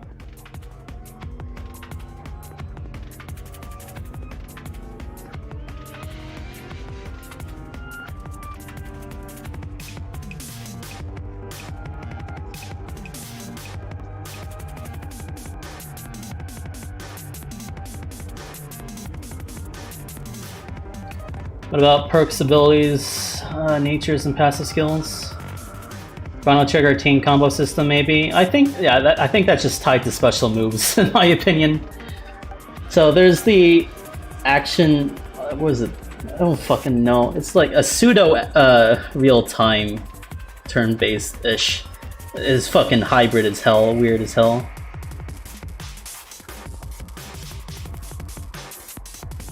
But it's just like, if both characters are able to do an action at the same time, you can do a team combo, like in Chrono Trigger. That's just like, you know, that's pretty... And then both their turn is pretty much done, and they have to recover until they can move again.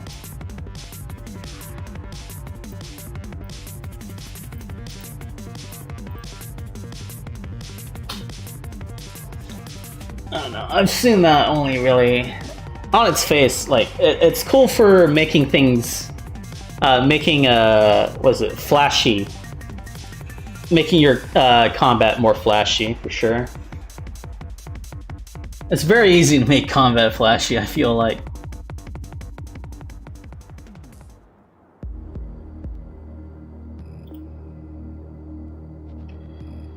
Perks, abilities, natures, passive skills. I don't know, dog.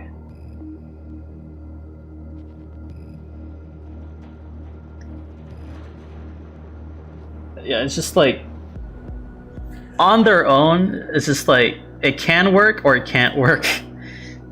It just depends on what abilities or what passives you design.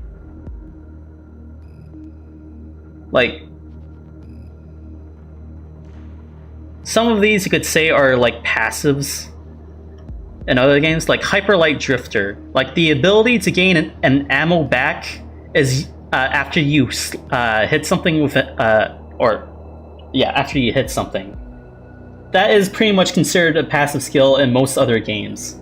Most other games would just have that as a passive skill, but in Hyper Light Drifter, it's integral to their combat system. So it's just like, it depends on how you design them.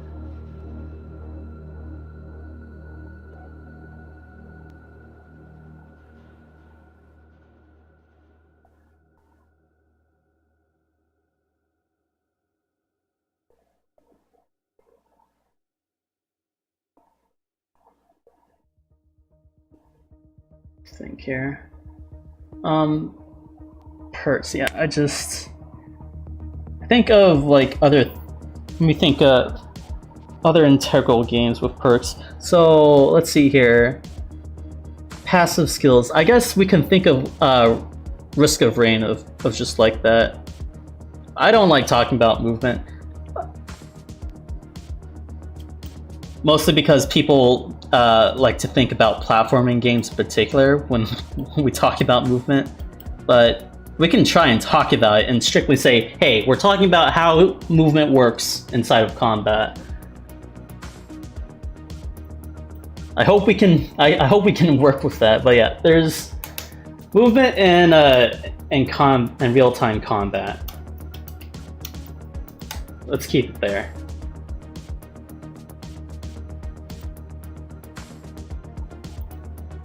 So it depends on the type of game. So there's 2.5D game. Movement is really fucking awkward to talk about because there's 2D games, there's 3D games, and there's don't be surprised here, 2.5D games.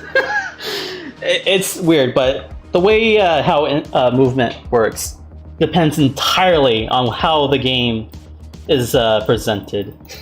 It's fucking...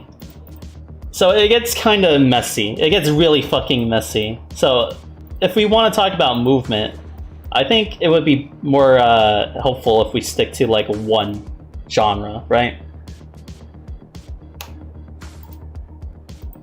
So for like CrossCode, it's a 2.5D game.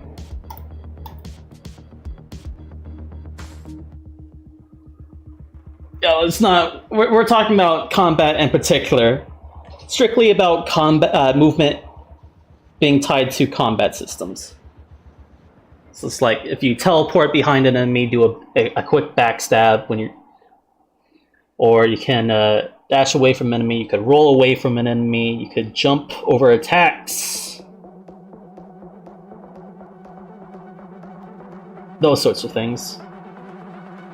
So yeah, 2.5D games. So Unsighted is a weird example. Unsighted is a 2.5D game, but you can jump over attacks. Rather than going around attacks in Unsighted, you are just straight up just jumping over attacks if you want to.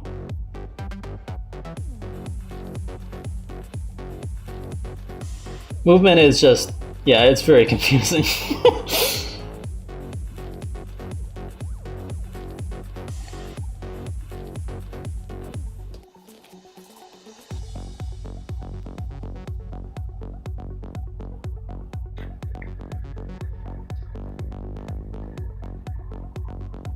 Well, is that movement or is that pressing a button for invincibility frames? It's pressing a button for invincibility frames. You can jump into an attack. Like if an enemy is on a higher elevation than you, you could jump into one of their attacks and you'll get hit by it. So it's purely just they're just plainly the enemy is attacking you at a lower plane than you if you were jumping over it. Because your plane, your elevation is just higher than the attack that they're performing it at. So, I guess the entire thing would be for 2.5D games, if you allow a standard jump button. I know in one of the Legend of Zelda games, there's like a Rock's Feather that gives Link the ability to jump. And in fact, you can actually jump over attacks with that item.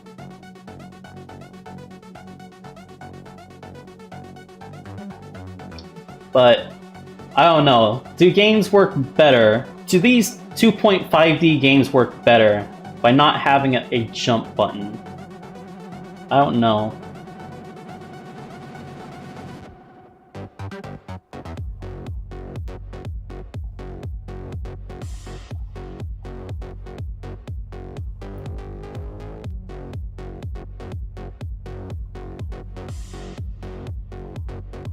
I don't know if it works particularly well in Unsighted. It is your evasive action in Unsighted. It is the very clear way of, if you don't want to parry an attack, or if you're surrounded by enemies, you just jump and get the fuck out of there.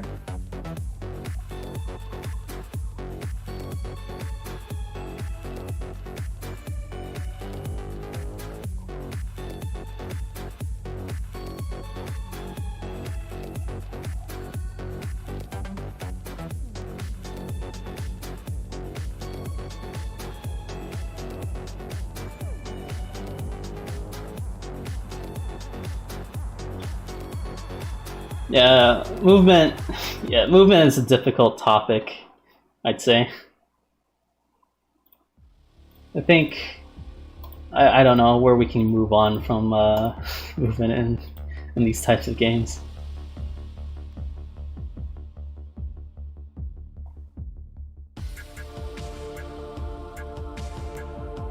I don't know, I'm willing to move on from movement. It's a very hard one to think about, in my opinion.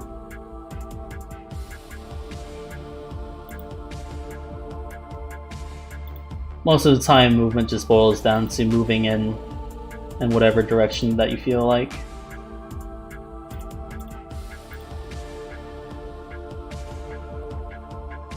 Yeah. There's a dash arts that let you move and attack at the same time.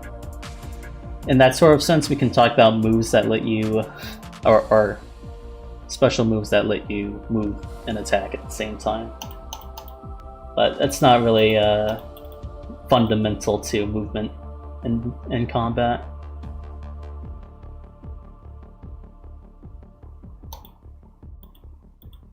Yeah, well, you have to wrap up a discussion before just suddenly jumping onto a different topic altogether. But stats and upgrades, I don't know.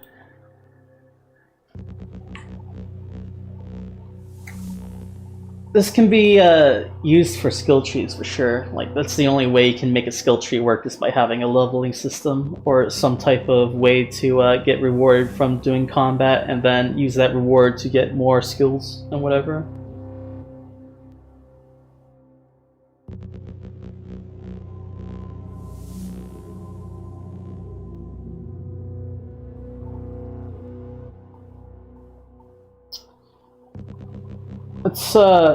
Let's see here. For Dark Souls, you can level up particular stats.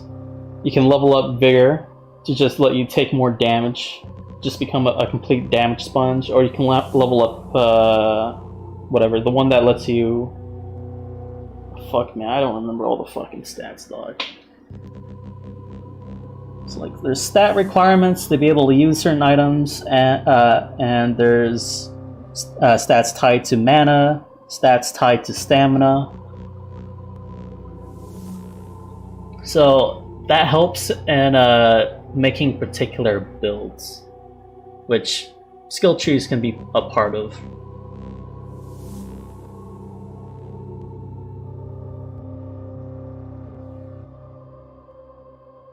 I think it helps to have unique builds to make each playthrough of the same combat more unique. That's sort of what's done with Hades, I suppose. But yeah, it can get to a point where if you just have the right optimal setup, you're pretty much unkillable. So it just gets tied to issues of whether or not you want to go for levels, or you need or does it take too long to get levels, or is it expensive to get any upgrades, period, that it pretty much just isn't worthwhile to interact with upgrade systems, period.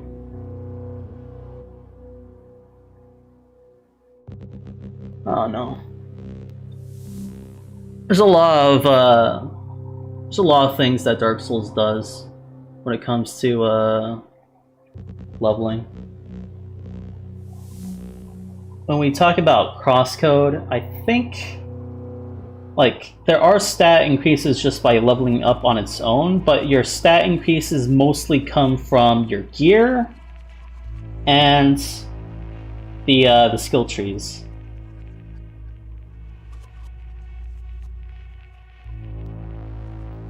What about an ammo system in real-time combat RPG? We talked about Hyper Light Drifter a lot. There is... Unsighted does an ammo system too. There's quick reloading and Unsighted. I think that's pretty cool too, but... I don't really like... I really don't like shooting types of games. I really like hitting an enemy with swords or axes or lances or whatever. But yeah.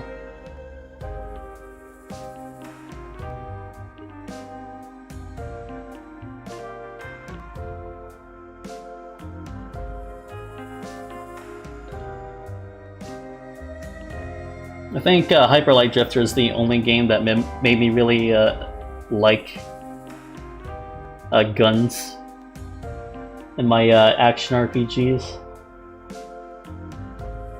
I don't know.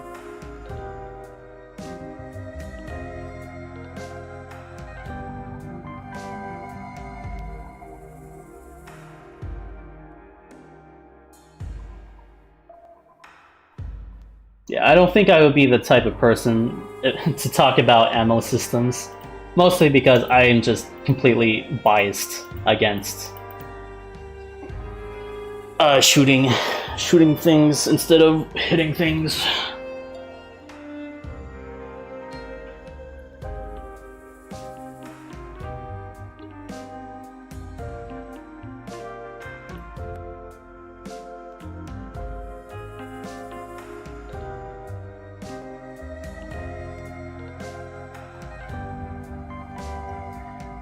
Yeah, man, there's a lot here to talk about.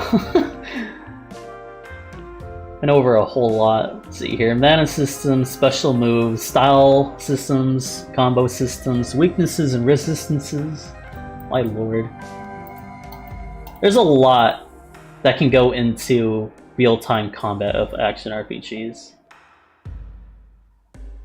But like, a lot of the action RPGs I see don't implement many of these systems. It's just like, here's a character, here's some moves, go hit an enemy until it's dead. Maybe you can have some spells. Maybe you can have special moves. There you go. Hit an enemy until it's dead.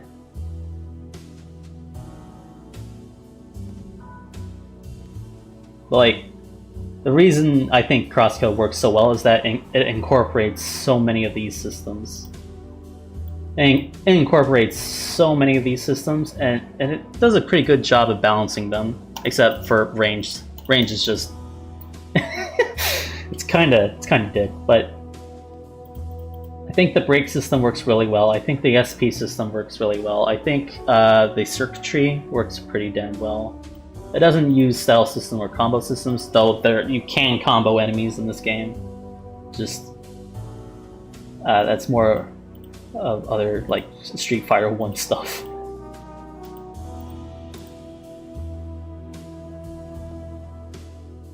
Inside weaknesses and resistances, you can divide between elements-based and weapon-based, like Fire Emblem. Yeah, you for sure can.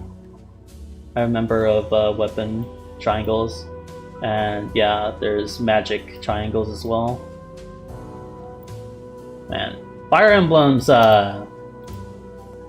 magic triangle is like fucking wacky, dog.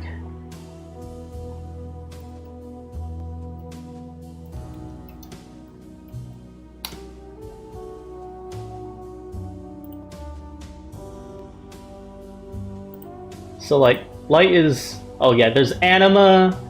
Right, anima, dark, and light, and then there's wind, lightning, and... Yeah, anima is wind, lightning. Well, okay, it is fucking... But like... There's ice and fire. But is fire strong against ice? I don't remember, dog. Was this ever the case?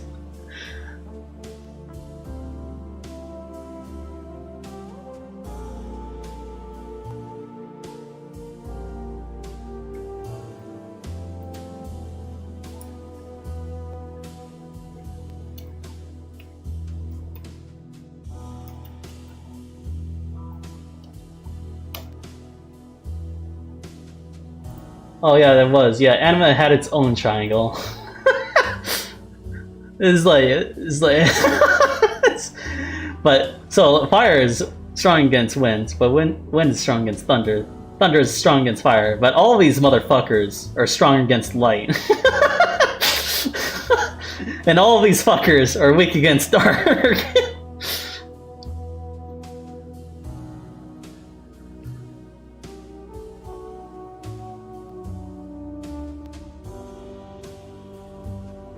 CC also has weak to melee and range. Yeah, I do remember that part.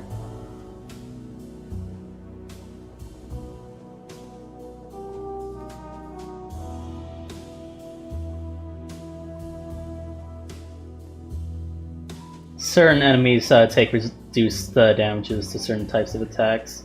So yeah, in CrossCode, they have divided these separately. So on each of these arts, they label each move in particular. Even dash arts have ranged and melee parts to it as well, and enemies are either resistant or strong against melee, or strong against or weak to ranged as well.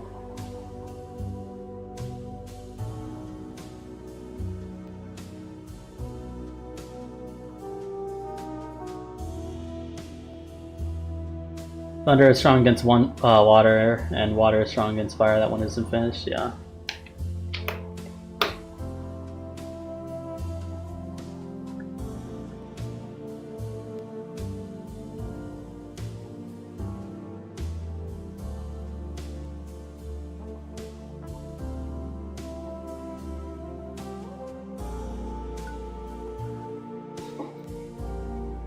man. I wish they were explicit about enemy range and melee and range resistance though. Yeah, that one's definitely very vague. Is that even kept in the monster fibula? It lists element resistances. What's an enemy in particular that I can give you? Oh right, right. The Magmanizer, when it's not broken by cold at first. Let me think here. Might be incredibly. It's a very rare thing, actually. I think.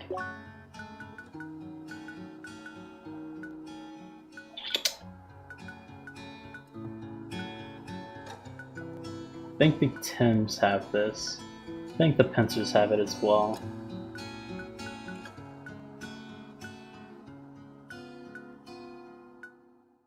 Oh yeah, I think the Papa Guns were resistant to range and weaker to melee as well.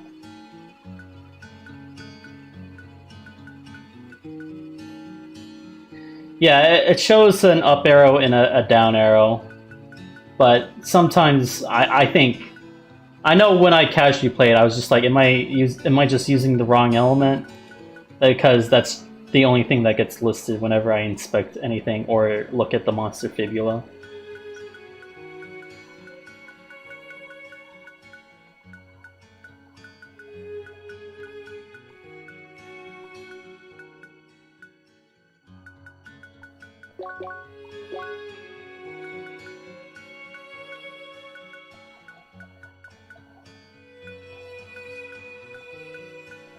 Oh yeah, most of the time to just indicate if something is weak to ranged. Hey, how we how we let players know that they should be using ranged attacks on an enemy? I don't know. Let's just make them dodge melee attacks, dog. That's mostly the thing.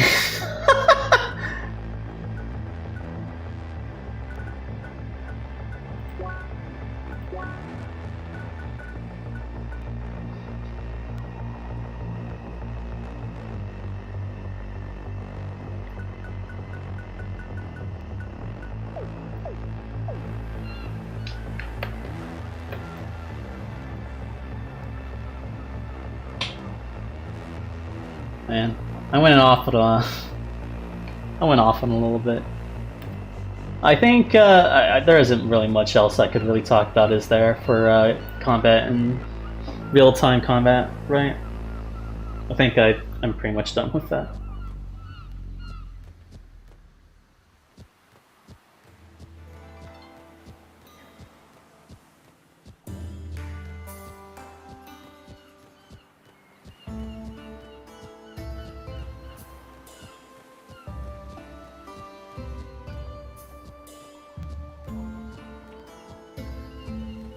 Yeah. There are a lot of systems you can incorporate into real-time combat. It's just like, it's hard to balance it all, for sure, but it helps to have a lot of depth in your combat, so there's like a lot more variety and more things to think about. At least that's what's valuable to me. CrossCode hits all those things extremely well. That's why I like CrossCode so much. Oh yeah, blocking versus dodging is a different thing.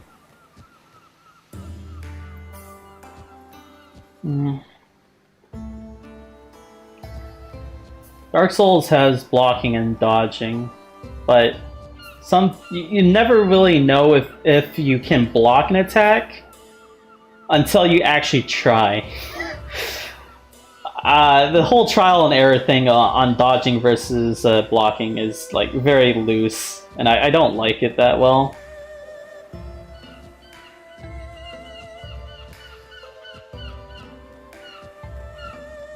When it comes to speedrunning though, yeah, each option in CrossCode definitely has their moments where you can be blocking instead of dodging. Although, that's mostly just on Apollo.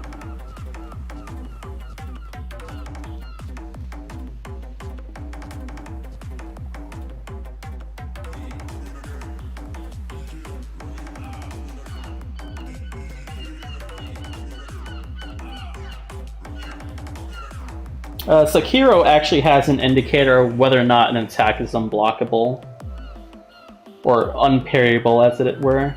So you were to do a jump and do a posture break thing. Little special move. So like, having those type of indicators, I think makes blocking versus dodging quite well. Just like, hey, you need to dodge this. Hey. And like, blocking is your standard type of way to deal with enemies' attacks. And then you just make an indicator for which, at times of which blocking is just not applicable. Like Sekiro.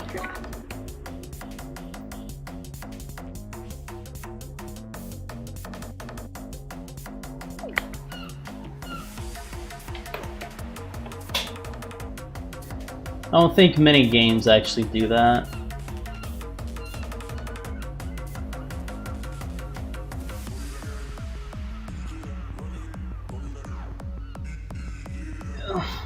But besides that, there isn't really much to talk about blocking versus dodging.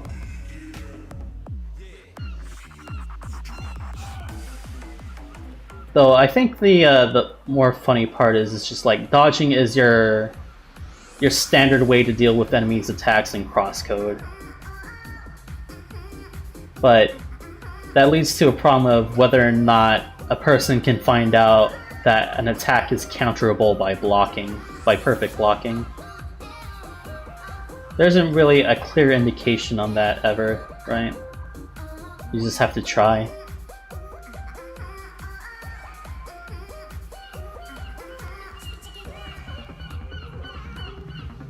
So like, I think some of you don't know.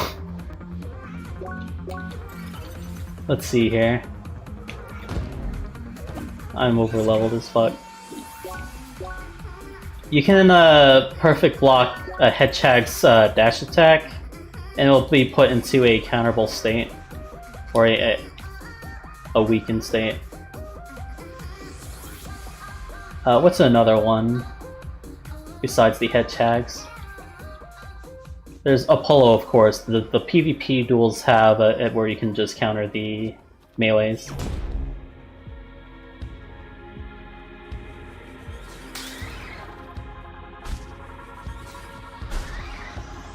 What's another one? I don't think many people who played this game casually knows that you can counter a Hedgehog's spin attack. For some ungodly reason, perfect blocking the ape's melees doesn't do a counter, even though that seems like it would have made more sense to do it that way.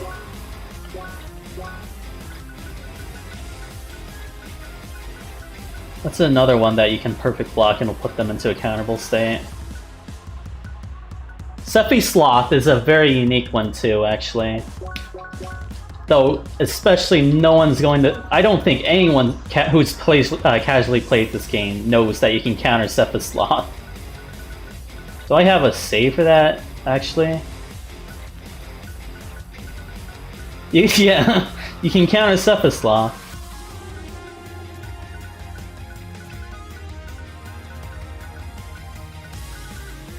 I just need to fucking find the save, dog.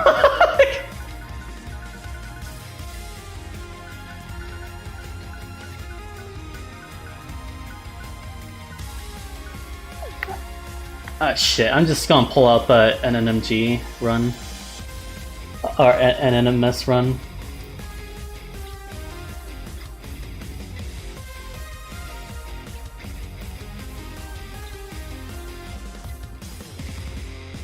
No, it isn't the sword that you can parry, it's the fucking spin attack. The head check spin attack that you can counter.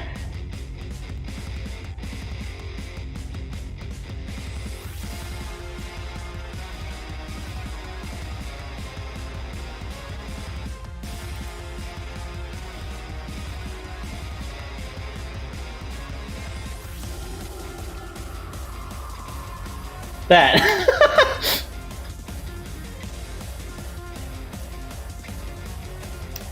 What's another enemy that you can counter in this fucking game? It's just like, it would help. So like, there should be an indicator on whether or not an attack is counterable like this, but there's only like 2 enemies I know of that lets you do that. See you, Nino.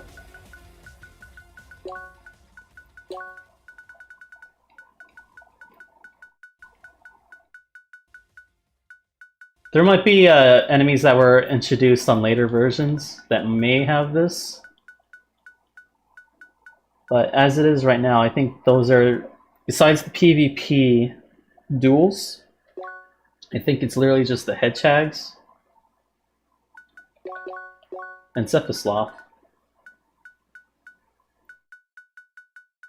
Oh no, wait, is it Jellic? No, there's... Man, that's an odd one. I don't think if you perfect block these, they get put into a counterable state.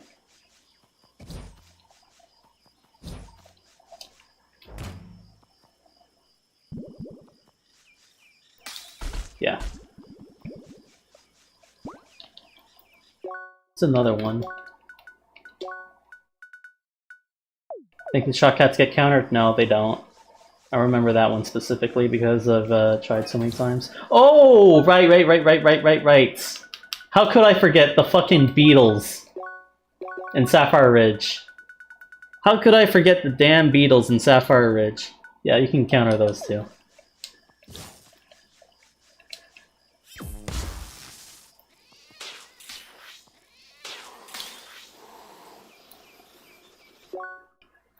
So that actually leads me... Yeah, there is another boss that you can perfect counter to. It's the dojo boss, because that motherfucker's also pretty much a beetle. This fuckface. Twilight Master.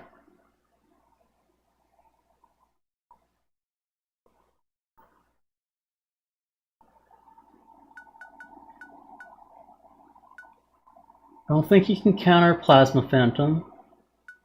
Pretty fucking sure. I perfect block so many damn things in this fucking game.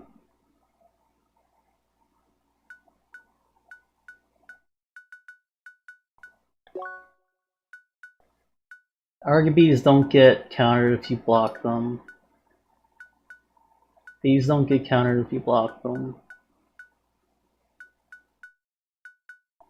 Viruses don't get countered if you block them. So it'd be 4 enemies in the game that gets countered if you perfect block their melee. And there's 0 indication of being able to do that.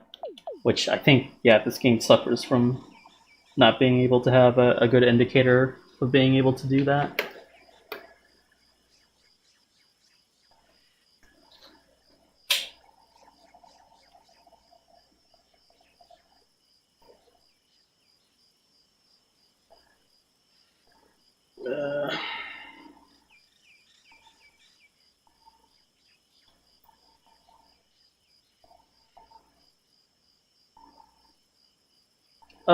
So yeah, I think I'll leave it on that note. At least if it's not that punishing if you still get the perfect guard. Yeah, you just get a normal block. So whatever.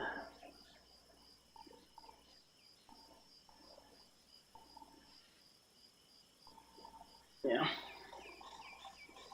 We went over a lot on combat and real-time games.